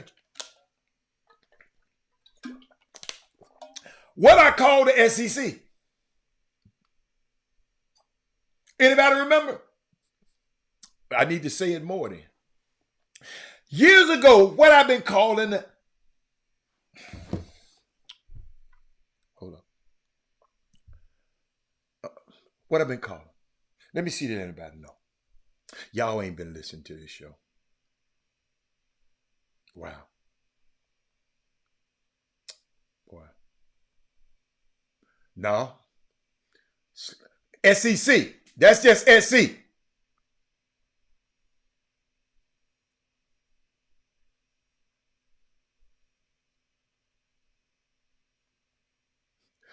Slave Economic Concern. That's what I call it.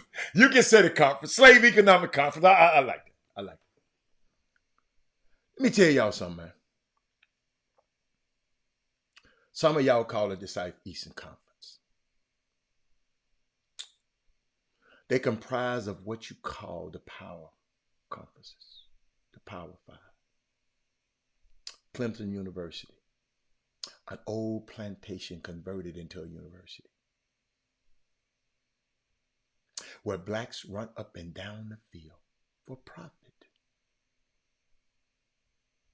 I told y'all this. Let me see. I told y'all this in what? In 2022.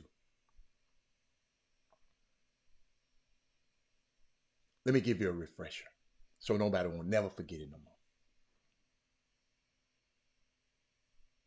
The subdivisions, that is where you'll find all the HBCUs. The FCS subdivisions, these are the ranks where the HBCUs are. They aren't considered power conferences because the black bodies that used to run up and down the field at Florida A&M and Tennessee State and Grambling and Southern and Texas Southern, these bodies now, ladies and gentlemen, run up and down for the University of Texas, Alabama, and the University of Florida, and the University of South Carolina, and for Clemson. As a footnote, a professional football was integrated in the beginning. Look up Fritz Pollard, one of the early black stars in football, and then became segregated. The man played at first, then he said, no, we got to get the niggers out. The niggers. Get them out. Major League Baseball did the same thing. Y'all looking up guys like, y'all look up guys like Moses Fleetwood in the 19th century.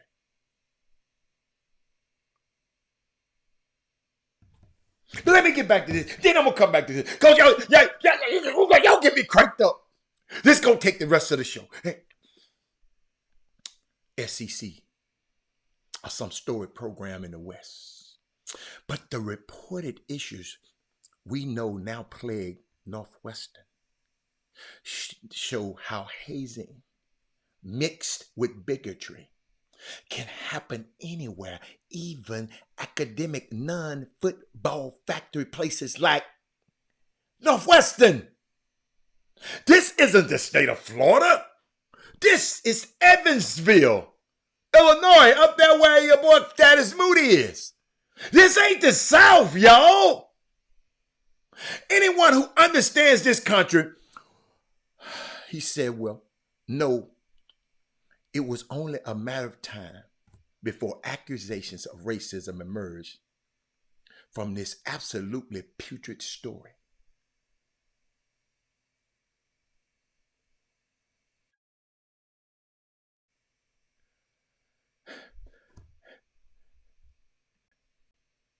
Jimmy, you can go to the office. Jimmy, I got to finish this story, man. Your thing ain't looking good anyway. Look at you. Try it again. The thing ain't looking good up there. Look, check this out. Check this out. Anyone who understands this country, y'all, when you hire a turd, yes, Turd, to be your head coach, someone who doesn't care about the well-being of his players, racism is bound to enter.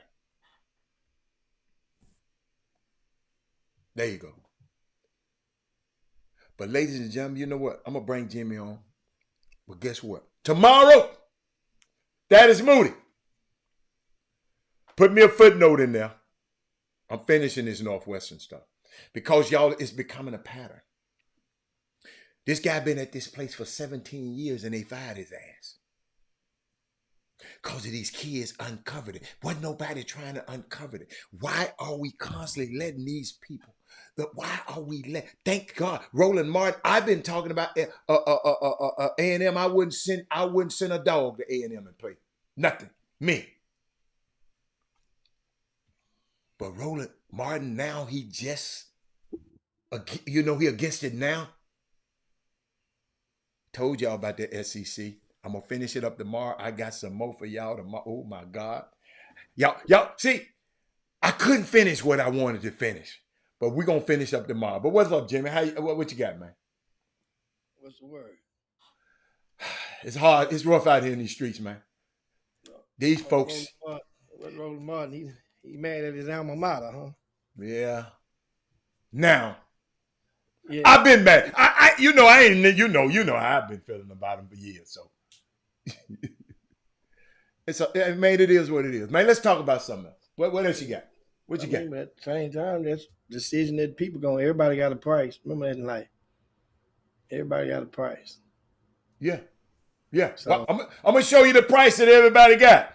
I'm glad you said that. Watch this. Which one of them your price? Everybody got a price. Which one of them your price? We asked everybody this. We talked about this earlier in the show. We ain't gonna go back into it. But everybody got a price. When that topic before, I'd take the 54-7 range. If I was at a certain phase in life. Money don't mean the same once you get to a certain level. It has a different meaning. It has a different value. It's a different. So you mean a lot of money because you have to have money to live. You mean no. I'm telling you. You mean more money? Because if you didn't have no money, your ass would be in trouble. Once you get to a certain point, the money. Well, everybody ain't at a certain point though. Well, that's the whole thing. So that means when you get that, how much you already have in your pocket. It don't say that on that, and that does mean something. It does mean something. I wish you was here earlier, but we ain't gonna even go there. We ain't gonna go there. Because Jimmy, you ain't gonna be able to talk about it. We ain't gonna be. You got 19 minutes, man. I'm just shifting the gears in regarding the food. If you cook a big batch of shrimp or crawfish and lay them on the table, if I'm already full, them crawfish don't mean the same. Oh man, it look good. I love it, but I'm full. I can't eat that crawfish. I don't need. I'm gonna turn them down. But boy, if I'm starving. You catch me out the chute, you throw them crawfish on the table, I'm going through 10 pounds of them. Same thing with money. It doesn't, depending on what you already sitting on, it ain't the same tool. Some people will look at that 54 million and know and believe in their hearts they can flip that 54 million into 350 million in a couple of years. Some people believe that. They feel like they know what to do with it. Other ones gonna look at that 300 million and think about how they can go right through it. How they can go right through it. That 300 million, know what I mean? Look at how much I can buy. Look at what I can spend in with that. Other ones look at 300 million and look what I can go and flip that with. It's a whole different mindset. And different That ain't what we talking about. But still, though, that's how you look at that money. That ain't what we talking about. That's how you look at it. That's for sure. So, in regard to that, then what else we had on the docket? Of course, the All-Star game last night, and good game, intriguing game. National League got their first win since 2012. I had not realized that the AL had been straight up dominating the National League to that facet. I have not realized that. Great game, though, man. It really was. It was intriguing. And you see the abundance of Dominican, Cuban,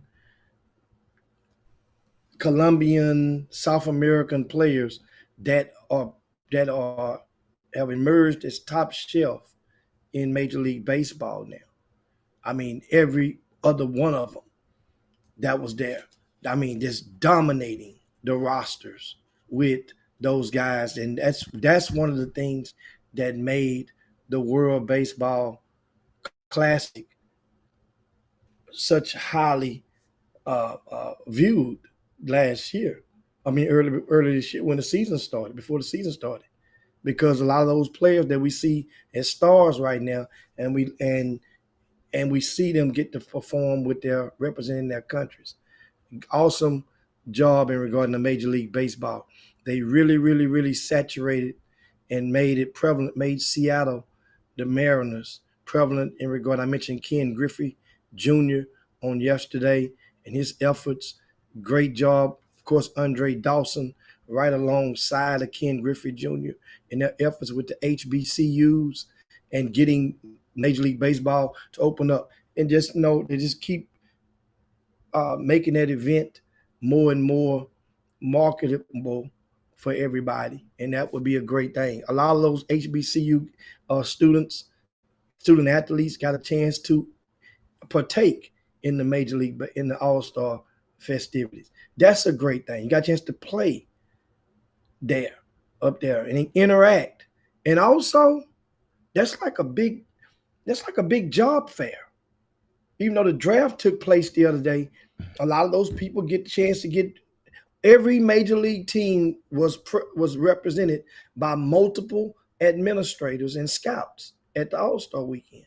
So that means those HBCU guys who didn't get drafted and they performed, they got a chance to get evaluated once more by those scouts against the best in the country amongst their peers. But I know some of the commentators, they got to do a little bit more homework because they asked the question up to the young kid from Texas Southern. They asked him a question. They had Ken Griffey asking the question in the ear, asking about him being in a Major League Baseball stadium for the first time. No, dude. I've been in Minute Maid, dude, several times and played in Minute Maid. And they didn't do their homework. Sometimes, if you own these telecasts, people like me, I'm watching it because I broadcast a basketball game, and I'm trying to come with.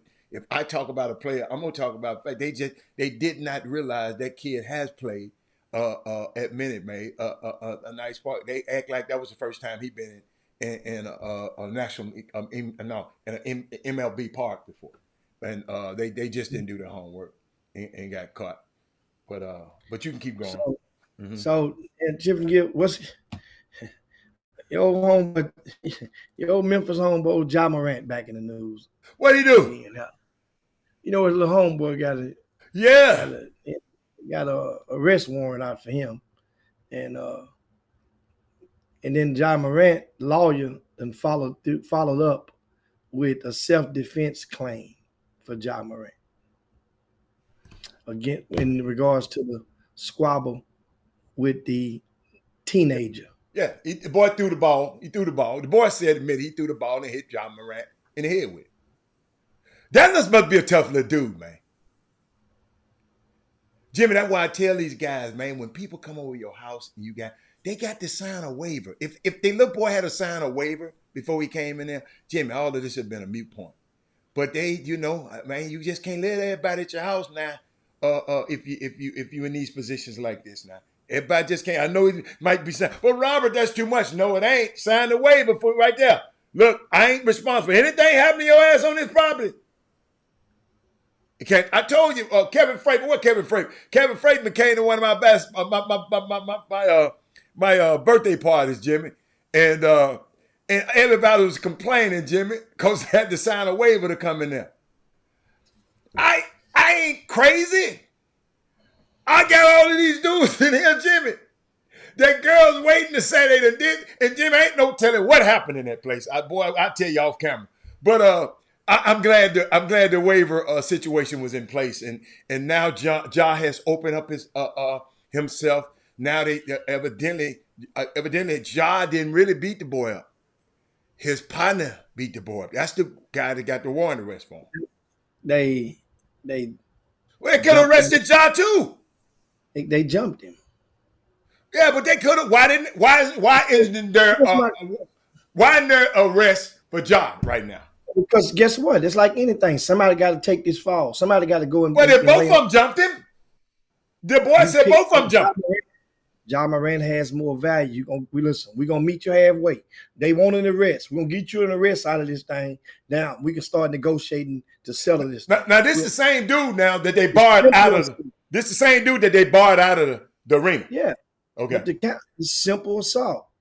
So, and simple assault is what? That's a misdemeanor, ain't it? Yeah. Yeah. So really, John Morant. So why you said John Morant back in the news again? Because of what the dude did? That's back in the news. It is news.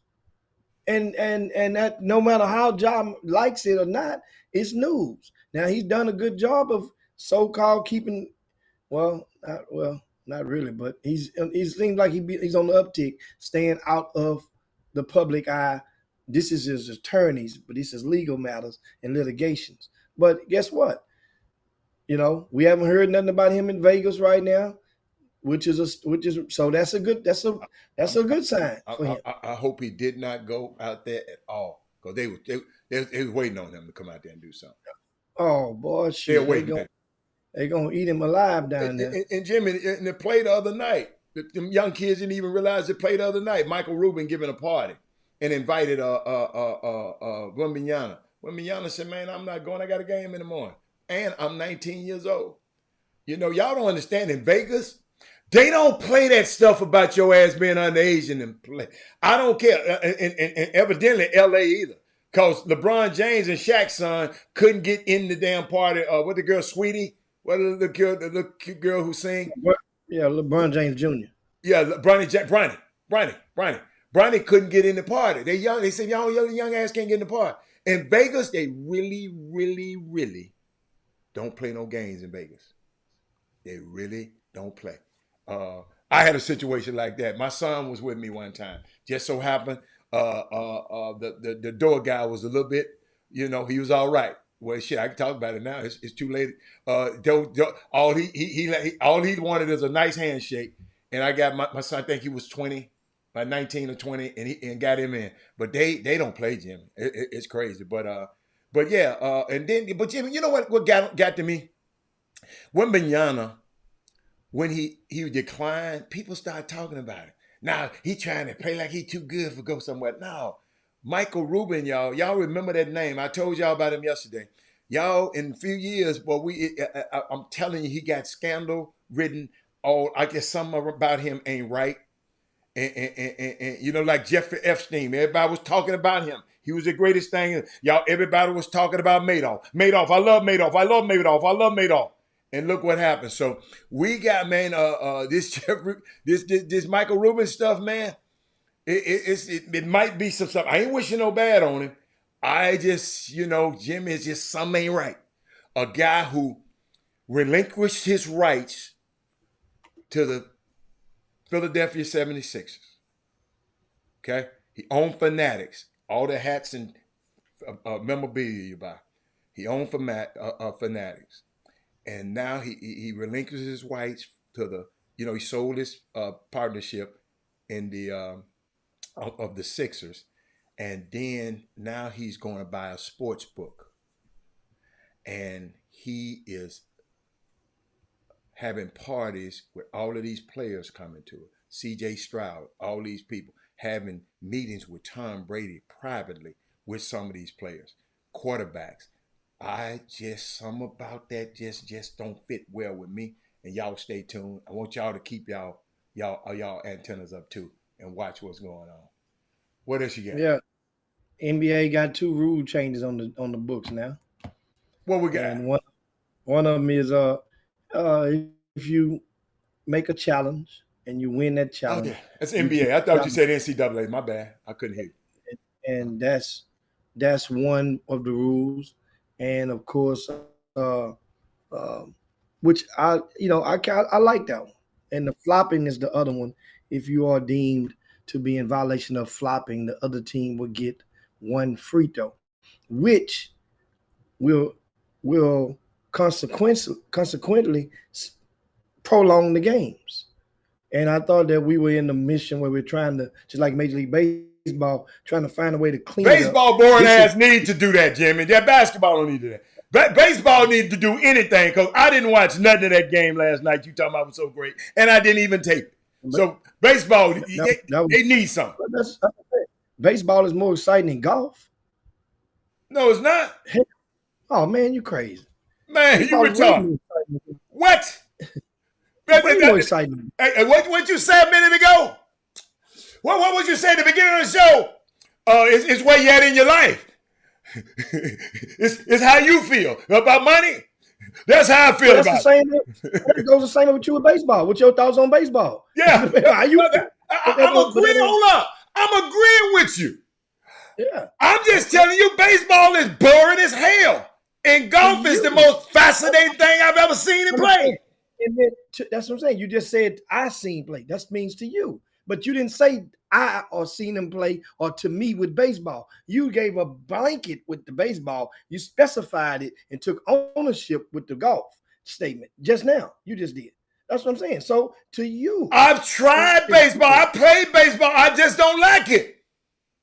That's now you just saying I don't.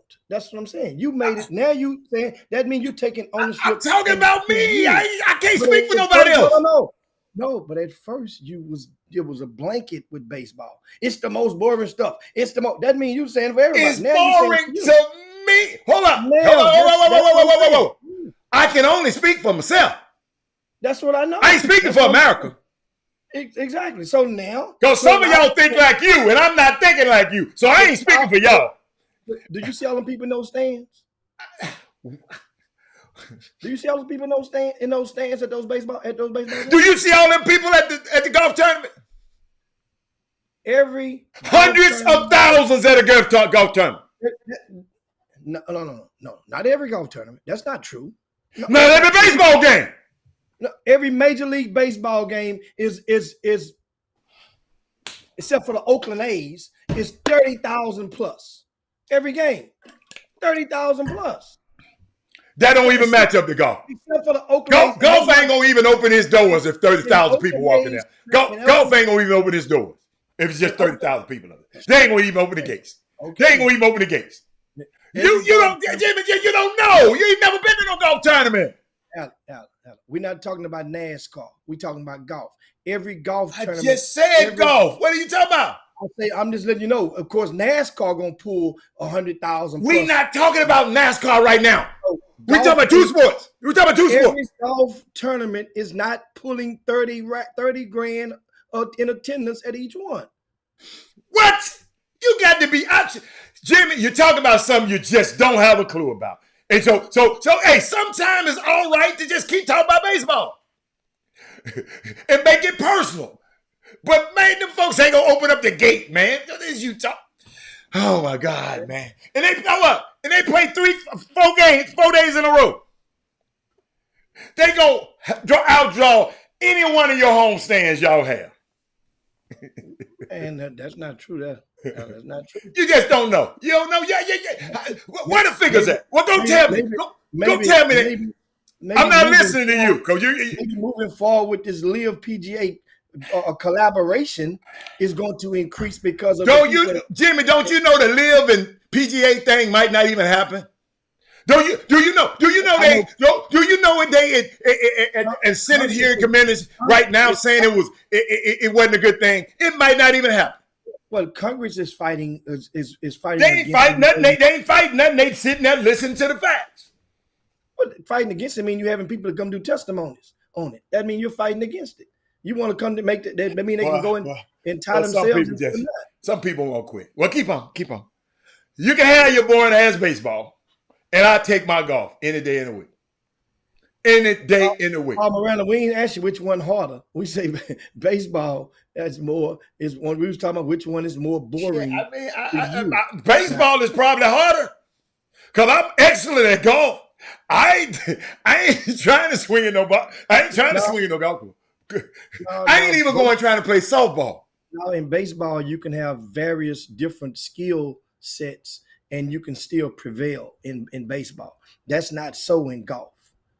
You know what I'm saying? You got to be able to do one A, B, or C in golf. But first of all, you got to be able to do A, and that's drive the ball to a certain point accurately. And then, of course, the putting. You ain't finna ever get me to sit up again. I'm telling y'all. One thing I like about baseball, I went to one game last year. I sit up in the suite and just was eating and talking. Now, I enjoyed that. Now, if you call that baseball, I didn't see not one. And Jimmy, guess who was playing? Hold up, y'all. I forgot Mike Trout and Tony. What his name? Tony was playing. I didn't even think about it because I wasn't even paying attention to the game. But Trout is injured. He's out for. I said last year, Jimmy, when I watched the game last year. Well, listen to me. I went to one game last year, and that was a game. And Mike Trout knocked one out the park, and everybody was saying, "Whoa." I said, I forgot Mike Trout played. I mean, I just don't like it. Y'all can have it. I mean, it's okay. Listen, I'm not mad at y'all. I just ain't finna go sit through no damn baseball game. And one thing I don't like about this, Jimmy, I'm gonna show you something. Let me show you something that happened. You went on the show. Live and PGA are before Congress trying to find out why was this deal consummated? Was there some shenanigans going on? What the hell happened? Who was the culprit? How much is the Saudi government is involved? This what y'all watch this though. I'm finna show you. This we talking about Live and PGA tour. And look what Rand Paul said. The court ruled unanimously that the NCAA can invoke their rules. And so the court ruled unanimously that the NCAA can't invoke their rules. And so they've completely screwed up college athletes. We used to be proud. Many of us love watching amateur. Let me stop that for y'all. This is not about the NIL. They're talking about the Live tour. They're talking about the Live and the PGA tour, the white folk sports, and this clown bring this up. Y'all got to hear this. The court ruled unanimously that the NCAA can't invoke their rules. And so they've completely screwed up college athletes. We used to be proud. Many of us love watching amateur athletes that weren't paid. Now everybody that plays basketball in college is going to be driving a Bentley or a Rolls. I mean, we're going to be seeing rap stars instead of basketball stars. I mean, this is crazy. But you know why it happened? Because Congress sat around and said, oh, well, because of antitrust, we can't let the NCAA do it. It went to the court, and the court made the ruling, unfortunately, a unanimous ruling based on the law. So the law's got to change. Antitrust shouldn't be involved with association. That man said he liked to watch sports when y'all black ass wasn't getting paid for it, Jimmy. Jimmy, can y'all imagine this? And I'm trying to, y'all over here, y'all go to a meeting and we talking about summer basketball. And then somebody come in there talking about hockey. They weren't even talking about. He just interject that. Unbelievable. When the rabbit got the gun, what's happening out here? And we overlook this stuff and get to talk about all that stupid stuff. They was talking about why this PGA, why they wanted to live, what was Saudi's involvement, and that man came out with that. And somebody voted for him. Unbelievable. Unbelievable. Unbelievable. Unbelievable. Wow. That's all I can say is wow. Oh, man, it's 2 o'clock. What we got? Give me something good. Folks. How did the young fellas in the who did well from the state of Texas last night in the NBA Summer League? I ain't had time to watch this stuff last night. I didn't have time, dude. I didn't. I tape it, then go back and watch it. I didn't. I'm gonna tell you who I do like. I'm gonna tell y'all. I'm gonna give y'all the back. I'm gonna tell y'all who I do like. I done fell in love with Anthony Black. I done fell in love with him. And I'm gonna show you why, Jimmy. He did some stuff. He did some stuff that a lot of people ain't finna look at it. A lot of people might not mean none to them. But he was doing some stuff last night. I'm trying to find it. Please, I messed it up. I know I messed it up. Oh, yeah. Okay, I think I found it, Jimmy. I think I already loaded it up. Y'all just watch this. This ain't something y'all gonna be, ain't 2-minute highlight. Please tell me I put Anthony Black in here. Anthony Black, please. I got Anthony Black. I got it, Jimmy. Hold on. But he did some in the pro-am last night. Here it is. I just want y'all to take a look. You know, I didn't notice it at first. I didn't notice it at first. But he's got a little flair with it.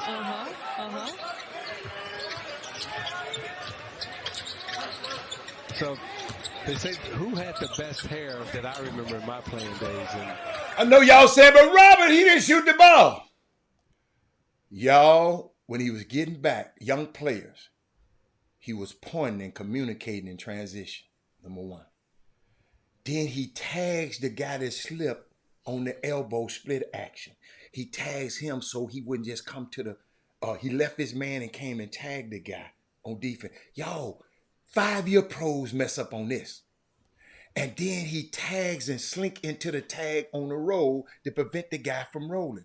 And then he boxed out the big guy on the shot attempt. All of that in one possession. And I have to look at that kind of stuff, y'all, because I be watching this stuff in basketball.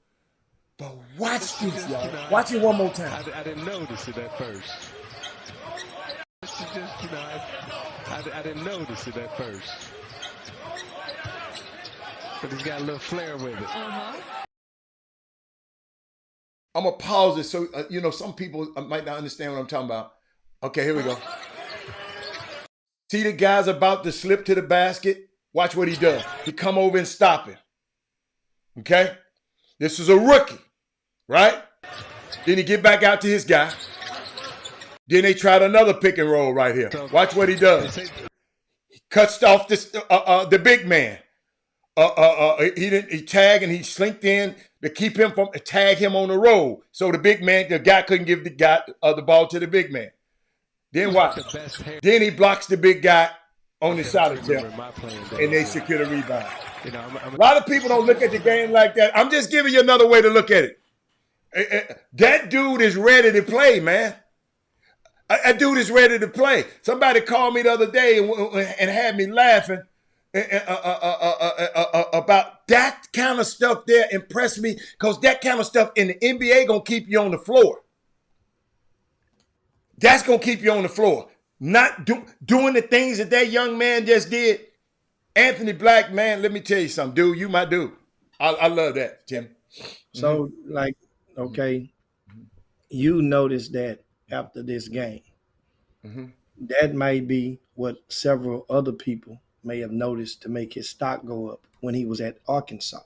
And people will say, well, man, I don't see him doing nothing. He ain't scope of 14. He ain't scope of 17. And that's what a lot of other people noticed when they were saying he was a complete player. He can be the new greater than, of course, the pre-injured Sean Livingston is what they're saying Anthony Black can be. Sean Livingston was a bad boy coming out of high school. You guys may not realize them, some of you guys watching, but he was a bad boy.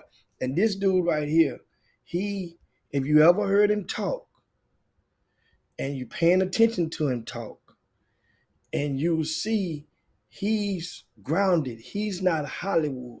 My favorite. Now, I ain't down with the little old lace unit that he put on the other week. I didn't see what he put on. Man, maybe poke my little. I got to go back and talk to my people. No, I didn't see it. I didn't see it. I didn't see it. They had him. Somebody didn't put him in. He had his titties out. Like he had his titties out, did he? Man, I'm so bad. I was so mad. I didn't see him in no lace stuff. You got to send me that picture. I thought they called Jen. What the hell you let them people dress? Don't let them do that. You can't do that. Yeah. Good Lord. Absolutely. I agree. Yeah, man, they had him in those. Somebody might have saw it. They might have had one of the videos. Cause the reason you're saying that, I really think the reason you're saying that, so he won't, cause he'll elevate to this right here. Yeah, man, that's the damn shame right there. That's DFW. Yes. That man looking like, baby, when you gonna take me out? That's my partner, man. I told you, I don't care if it's just your partner or not. Yeah. But Jimmy, I just be trying to, people just watching the game. Just want people to watch the game just a little bit different. It's fun watching the game and seeing it that way. Yeah, that's all. It ain't no big deal. Yeah, man. Then. Hey, man. Guess what? What? I didn't know. Houston Rockets. They feeling good about themselves right now. It's summer league. Understand? Whoa. What did I tell you? You talking about you looking at me crazy? I said guaranteed they're gonna be in the playoff. Didn't I? Yeah, you talking about yeah. Huh? Guaranteeing who? The Rockets gonna be in the play. You talking about what part of the playoff? No. That's when you thought 13 was going over there. You thought 13 was going over there. No. It wasn't no 13. Oh, Jimmy, see, you weren't paying attention. You don't listen. I said with Sengun and Jalen running that pick and roll, like I compared them to the Joker and Jamal Murray. That's what I said. And everybody on this show, I know Paul, but you don't listen. You don't have listen. You just be running your mouth. But I'm just telling you. I said they guarantee. You talking about what? The 8th spot? I said no. I just guarantee they make the playoff. Guess what? Over who? Over who? I don't care who. You know the 9th. Hold on. The play-in is not the playoffs. Remember that now. What? The play-in is the playoffs to me. This ain't the NCAA tournament, man. This is 68. 68 is part of the 68. The play-in ain't the playoffs. Hey, guaranteed they make the playoffs. Over who your 8 teams? You got to understand. You get No. Guaranteed. Who your 8 teams? Let me tell you my 18. Let's write this on my calendar. Let me go. Let me tell you ass who's gonna get left out. Since you want to go there. I said thank you. Paul Miranda heard me. Thank you, Paul Miranda. Thank you. Yeah, okay, give me. I'm gonna put the Rockets. No order. No order. No. Just put them in there. Let me just go look at. Let me go look at the standards. I got to look at these clowns and tell you. The standings nothing to do with this year. Them standings last year nothing to do with this year. I got to look at the teams. Oh, you said the standings. Let me do my thing. Let me tell you. All right. It's gonna be. I'm gonna tell you. Out of that. So. No, give me your 8. That's gonna let me know who's out of there. The Lakers gonna be in. Okay. Denver gonna be in. Memphis. Okay. Who else? Memphis. Sacramento. So that dude would miss a quarter. He missed 25 games. You still Sacramento. Keep me right. Sacramento. Okay. Phoenix Suns. Okay. Phoenix. Did I put Golden State in there? Did I put Golden State? So Golden State, that's 6. How many of that? Okay. All right. 2 spots left. No, I'm talking about the 10, man. He taking the 10. I'm giving you 10. Oh, no. Oh, hell no. I ain't tell you that. They going to make the play-in. What the hell you talking about? And anything can happen in the play-in. Jimmy Butler, hold up. Jimmy Butler was in the play-in, and they made it to the final. So the play-in is do count to me. Butler made the playoffs. They made the playoffs. They was in the play-in. Okay, they made the playoffs. Chicago Bulls was in the play-in, wasn't it? But hold up. I'm telling you they're going to make the play-in. The play-in is in the playoffs to me. Okay, keep going. Switching up. No, I ain't switching up. I said they guaranteed to be in. You said the top 8. Jimmy, hold up. Is this going to be mine? Is this mine or yours? What you want to do? Is this mine or yours? Let me see. Is this mine or yours? Hold up. Is it my choice or your choice? Hold up. Who making the rules, you or me? Just quick question. How we do them things in the plane? Who making the choice? You and I. Hold up. I'm just asking a question. Who making the choice? I say they are guaranteed to make the playoffs. The playoffs to me is the play-in. Playoff, play-in, playoff, play-in. So let me keep going now. Okay, let that guy. Come on, man. So how many I got now? 6? Yeah. Did you put the Rockets in there already? I'll put them at 1. Okay, you got them at 1. Okay. So who else? I got the Lakers. Lakers, Memphis, okay. Sacramento, Phoenix. The Clippers gonna be in. Okay, that's 7. Okay. No, I got. No. I'm just saying who I want. A team just won the NBA championship, and you ain't gonna. You mentioned. I called Denver name out first. You was running your damn mouth. I called their name out first. They're at the top of the list. That's what I'm saying. You're not listening.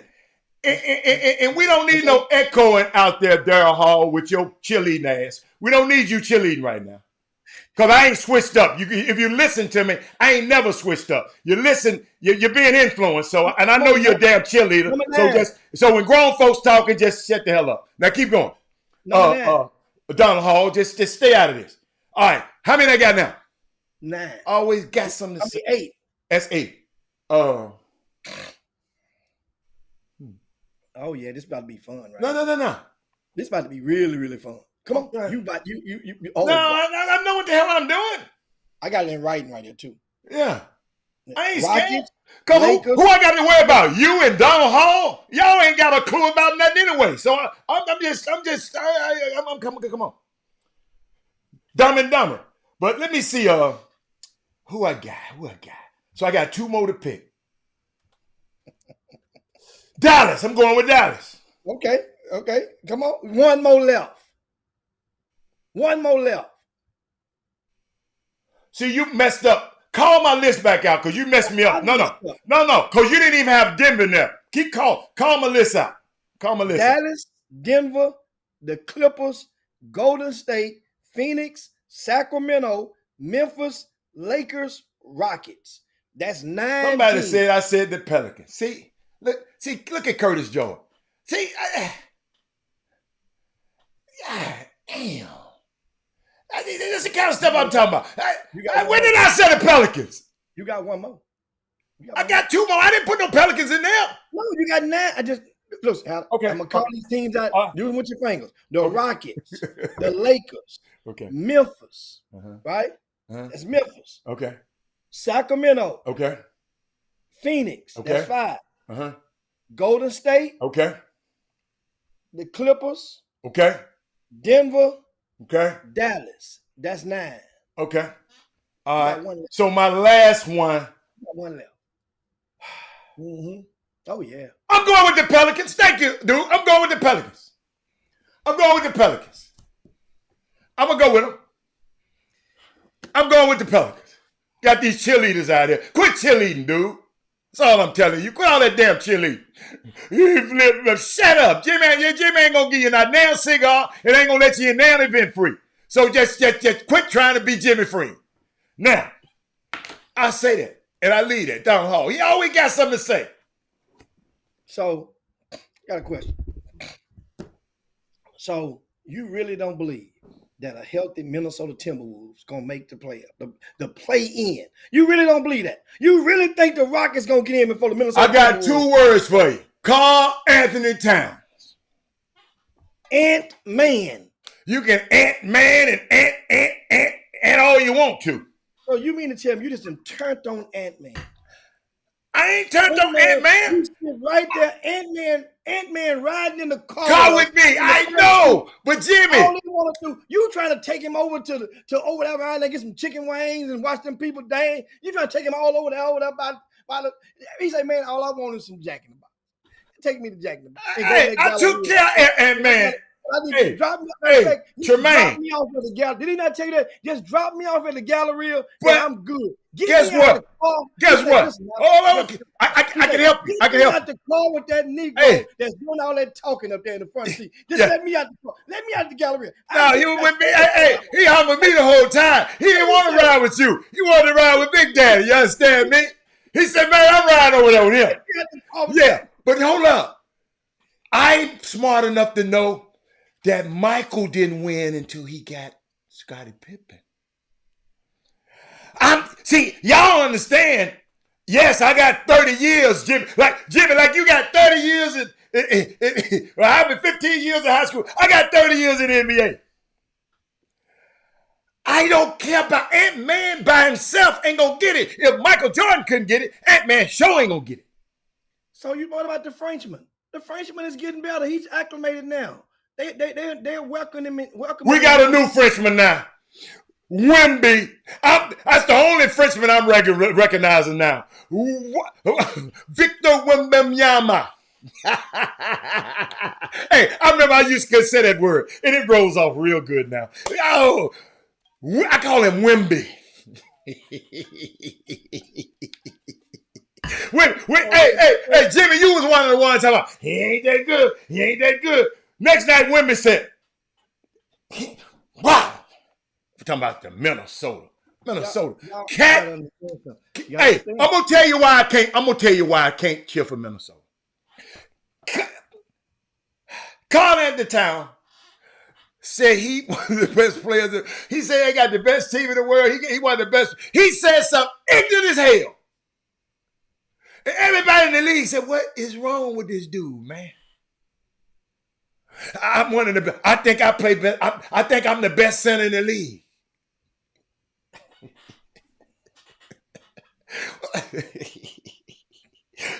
Hey, let me tell you something. Y'all can have them. You and Donald Hall and Prince and everybody else from Minnesota.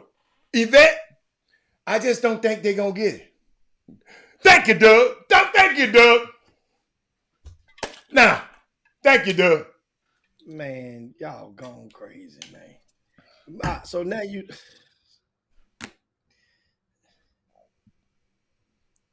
y'all just totally disrespect Carl Anthony Towns like that. We're talking about a guy that averaged 26 and 11 this year, and you're gonna just disrespect him like 26 and 11 this year. Jimmy, I call him empty points. It's a leading scorer on every losing team. Empty calories, Jimmy. I call them empty calories. Y'all don't watch the game. Empty. Time out, Howard. Y'all must forget. Y'all just watched. What was y'all not watching this last season? Carl Anthony Towns missed over half the doggone season, injured this last year, and them dudes still made the playoffs.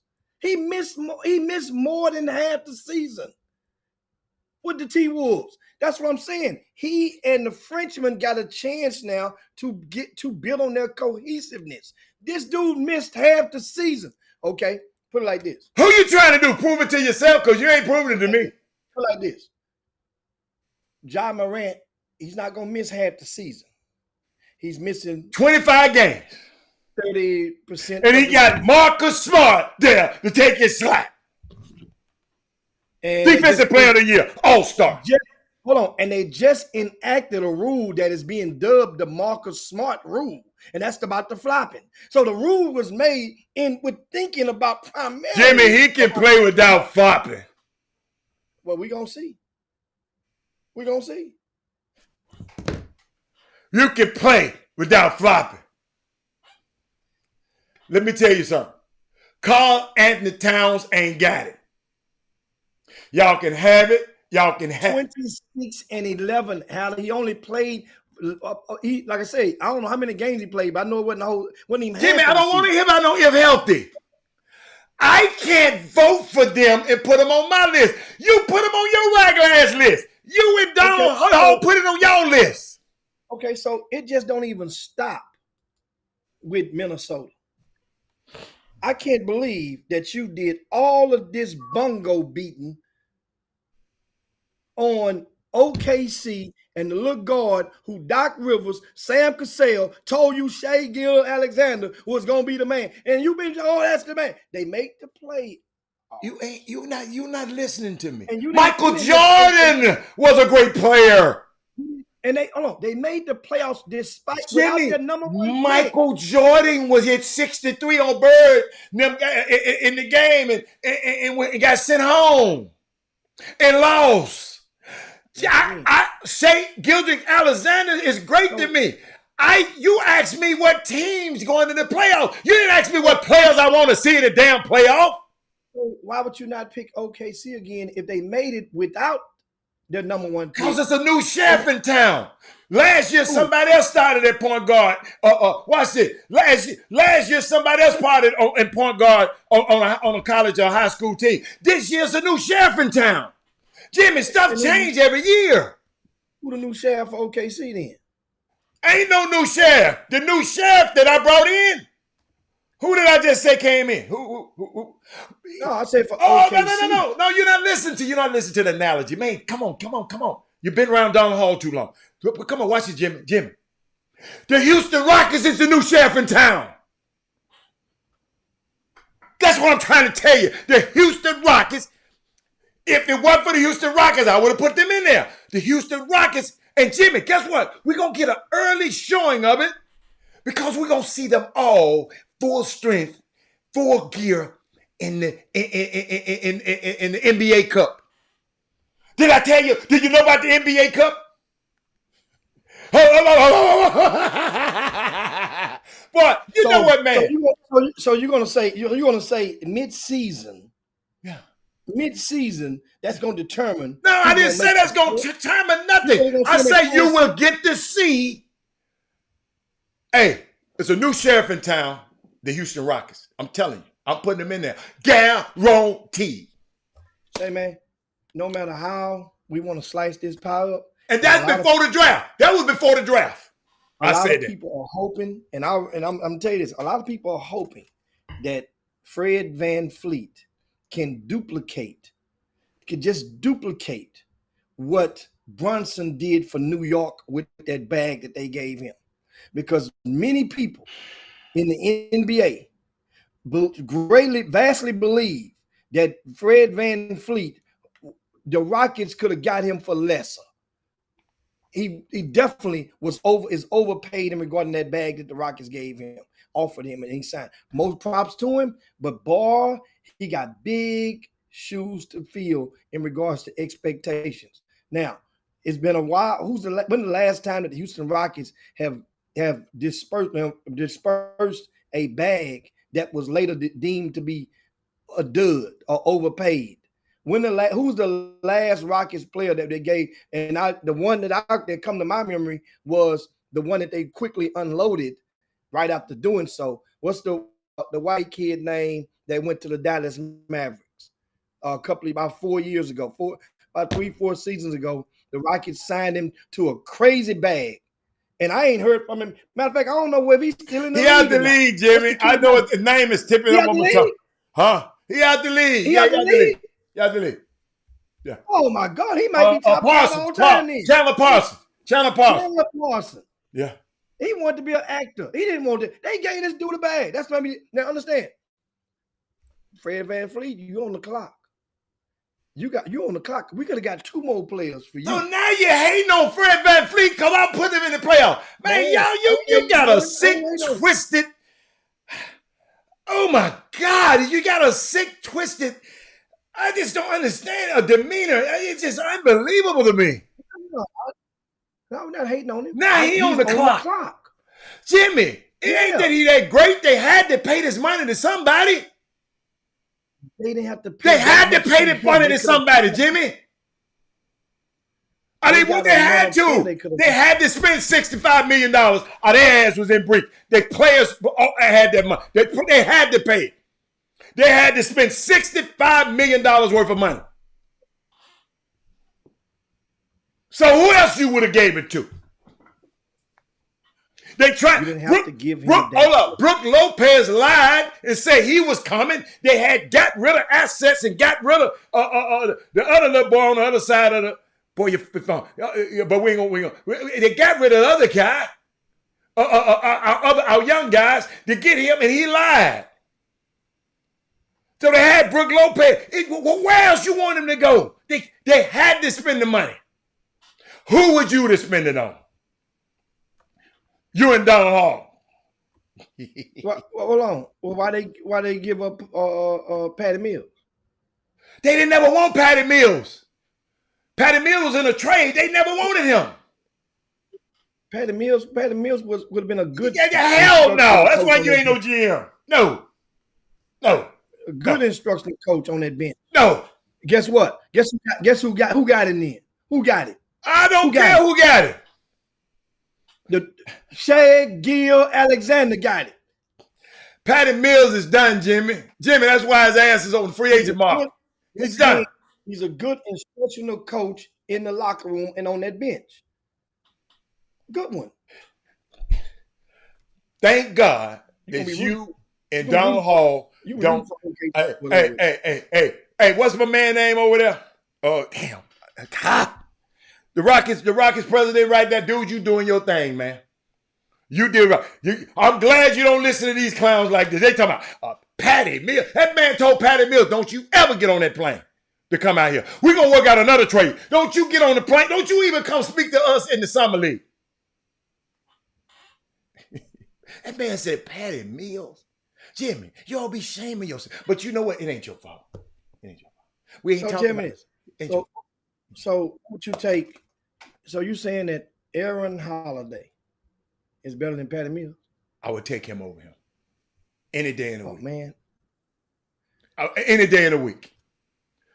Defensive Aaron Holiday. The look, he's a defense. He a pest on defense, and we ain't got nobody. Not his brother.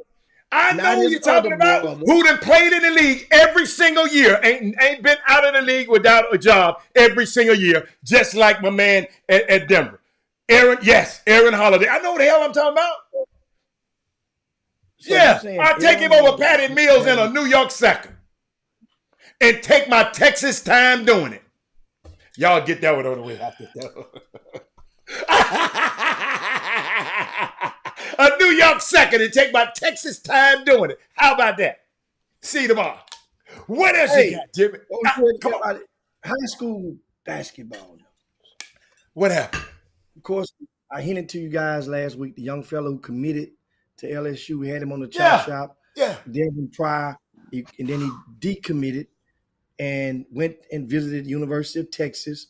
And I explained to you guys, and Texas had him on the campus for an official visit a couple of weeks ago, where he has committed to University of Texas, and they will in returning to his original grade. And so I want to caution people when they use the word reclass.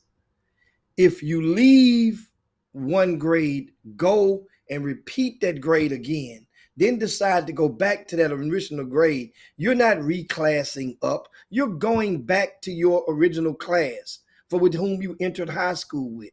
Well, and that's a great thing. I just want to, sometimes people get it, like it's like, oh, he's going out. He had the credits already.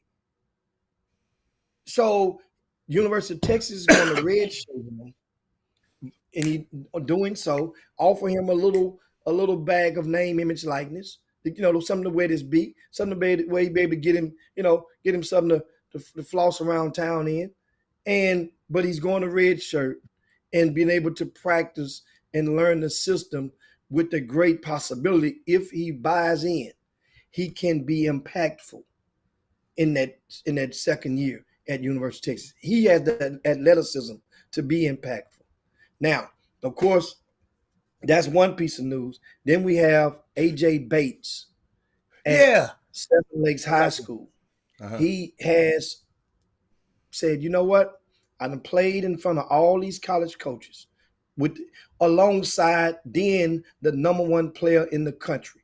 That means every NBA personnel at one point in time indirectly saw me. That means every major college coach in for every major conference have saw me. And guess what? Fish ain't biting like I wanted to. I know this coach Like Tavin Hester over at Louisiana Tech.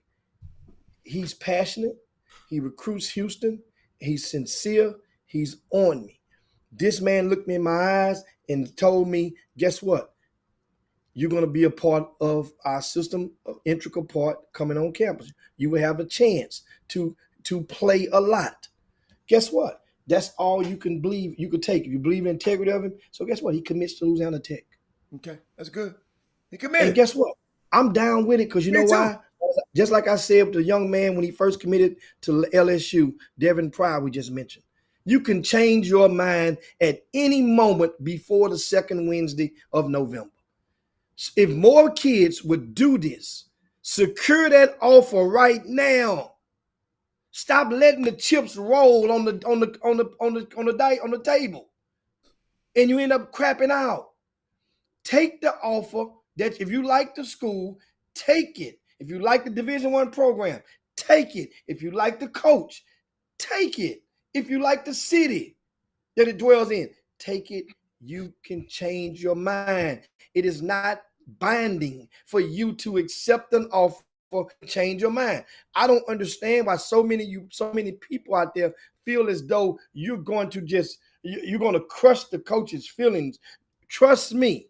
If another kid comes along before the second Wednesday in November, and they like him more at your position, know what they're going to do? They're going to take him.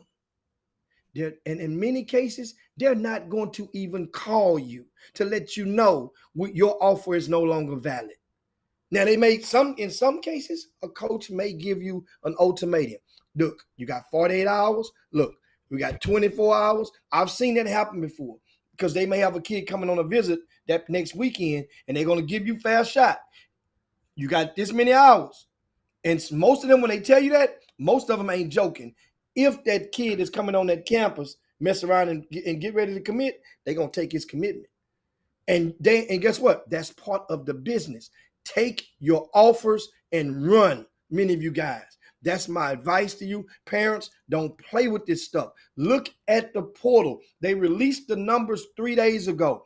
Only 1 of 11 people in the transfer portal transferred up. That means 10 out of 11 went down. 10 out of 11. Or didn't go up. Put it like that. And that's the thing you understand. So know what that means? If 10 out of 11 went down, Ada, that means what people been saying and been playing weather forecaster for this whole scenario for the last 2-3 years. Guess what that means? That means they're going down. That means the JUCO levels are thicker, as showed by those photos we saw and displayed last week on the Chop Shop with all those coaches in the building. That was a junior college game that they were watching. I confirmed that. That ain't what I'm hoping or thinking. I confirmed that. That was a junior college Fab 48 that was under the same roof. The bulk of those coaches of the high major end, they came in town. The bulk of them, not to saying a lot of them didn't come for the New Balance affiliated event, but a lot of them came for that JUCO event. They flew those kids in town, 48 of them. They played 2 days.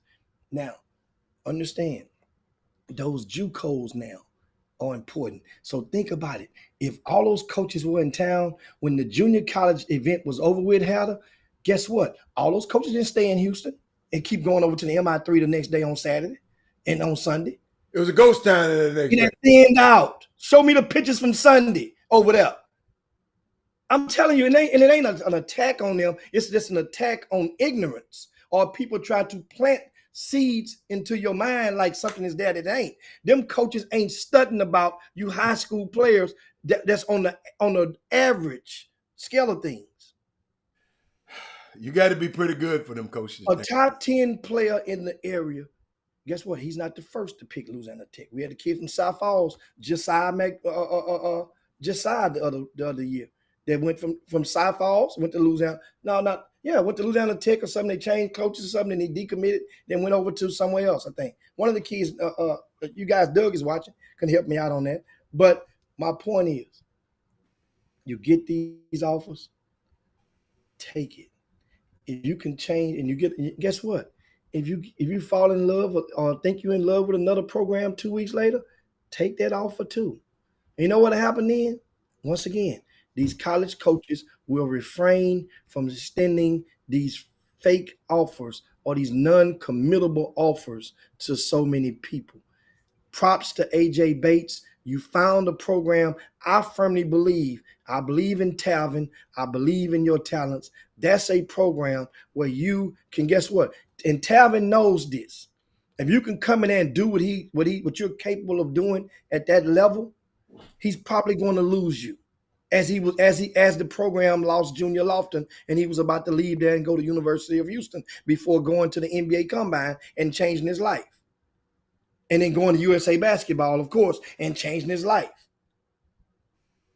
You guys understand that's a job well done for AJ Bates. Now, I'm a believer in Seven Lakes basketball now because AJ Bates ain't gonna be out there playing for no scholarship out.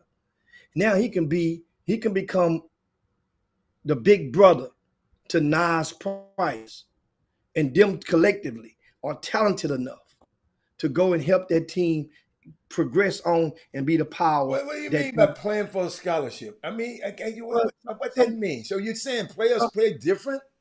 Some kids, when it gets stressful in their seniors campaigns, right? And the scholarship, they decide to just either one, they don't have the offers on the table they want, or they don't have the offer, or the market then dried up. They don't have any left. And they will go into that senior season stressing, like thinking I got to do this because I need to get the scholarship. I need to get my numbers up. I need to get my stats right. And that in turn can hinder the team from progressing as planned. That's what I meant by that. So he don't have no pressure now. It don't matter if AJ Bates don't score but 8 points or 6 points in the game. It doesn't matter for the big. It do matter because if he scores 6 points, they might gonna lose. So he got to score. But they can score 6 points, and then Nas Price better score 30 to offset it.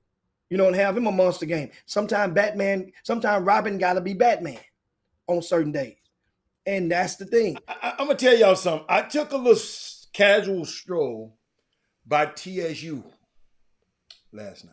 yesterday. And that basketball team has reloaded. Ladies and gentlemen, Herb Baker, Johnny Jones, Sharon Tapman, that crew over there, they have reloaded. And I'm going to tell you a little bit more about the kids I saw. I was just in there watching them. I saw the getting up and down. Y'all, I love to see the getting up and down. And you know, when they going at each other and see who's winning. And see who get used to winning. See who's competing. Who don't want to win. Who don't want to lose. This ain't practice. They going at each other's head.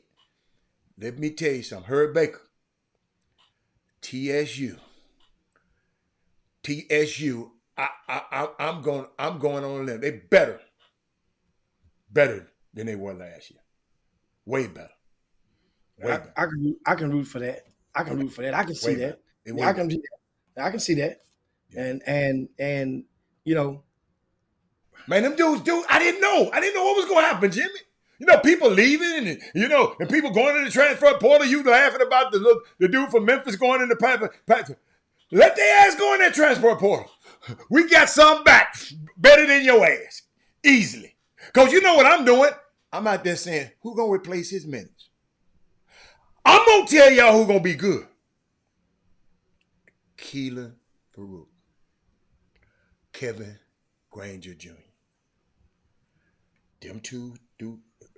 Remember, I'm telling Shaq's son. I used to call them the babyface gang. Let me tell you something, Jimmy. You ain't see. I'm watching. I know a basketball player when I see one, a college basketball player. These guys gonna be able to contribute a lot to winning basketball. And that's them ain't the dudes I'm talking. I ain't even talking about them. I'm just telling you, those three guys there have gotten better. And they ain't even, I ain't even talking about the dudes. We got some dudes too. Jim, thank you. Oh my God. They got one. His hand. I took a look at his hands. His hands was orange for dunking the damn ball so much. Yeah, we got shooters. We got. Notice me. I said we. Yeah. We got shooters and everything. Don't hate on me, Jimmy. We got shooters and everything over there. Herb, we got us some. Herb, we got us some. He talking about the football team. I saw my man Kevin Body. I saw the QB1. I saw him yesterday. First time I've ever been into the field house ever in life because I had no reason to go in there. But I went in there. They showed me around. Thank you to the staff over there, man. Thank you. I saw QB1. QB1 walked out of the meeting room like he had do. You can tell the quarterback, Doc. You can tell him. You can tell the starting quarterback. He walked out of there like, yeah. I mean, the light got brighter when he walked out the locker room. I was standing there when they walked out. Yeah, Jimmy, TSU. Jimmy, I know you're shaking your head. You don't want to get too. That quarterback got to do. He got to give me some more. Bad man. You got to give me. He gonna give you some more. Well, tell him to quit dropping the damn ball. Then. How many gave me? 3. How many got last year? 3. 3 what? Win. That's all right. It's a new day. It's a new day, baby. It's a new day. It's a new day. So where's the kid from Thurgood Marshall going? Which one is he? The kid from Thurgood Marshall who went to Texas A&M. On the football team? Went to I want to say Ole Miss. What's the boy name? Chris Marshall. I didn't see him. No, I'm saying where is he going? Because he got kicked out of the other school too. Well, he need to come over there. That's what I'm saying. You need to come to TSU. TSU ain't playing, man. They don't need to fix their stadium. What the hell wrong with the stadium? They ain't need to fix the stadium. Y'all need to bring y'all regular ass and support. I got it. You know this is what this is what pissed me off. Go buy a season ticket then, Tremaine Jordan. Always got something to say. Have you bought a season ticket yet? Y'all, it ain't but 5 games. Y'all be surprised.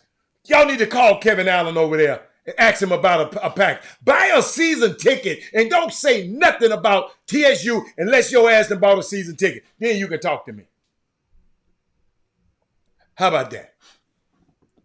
For I love TSU. He talking about he's on the TSU broadcast. Daddy, I've always supported TSU. Paul Miranda. Duh. I ain't got to pump them up.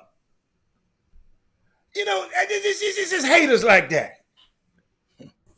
I supported them before their own alumni do. Y'all gonna quit putting these ignorant ass comments up here, because I'm gonna check you every time. If you're being bold enough to put them on there, I'm big and bold enough to get right back at you, Doug.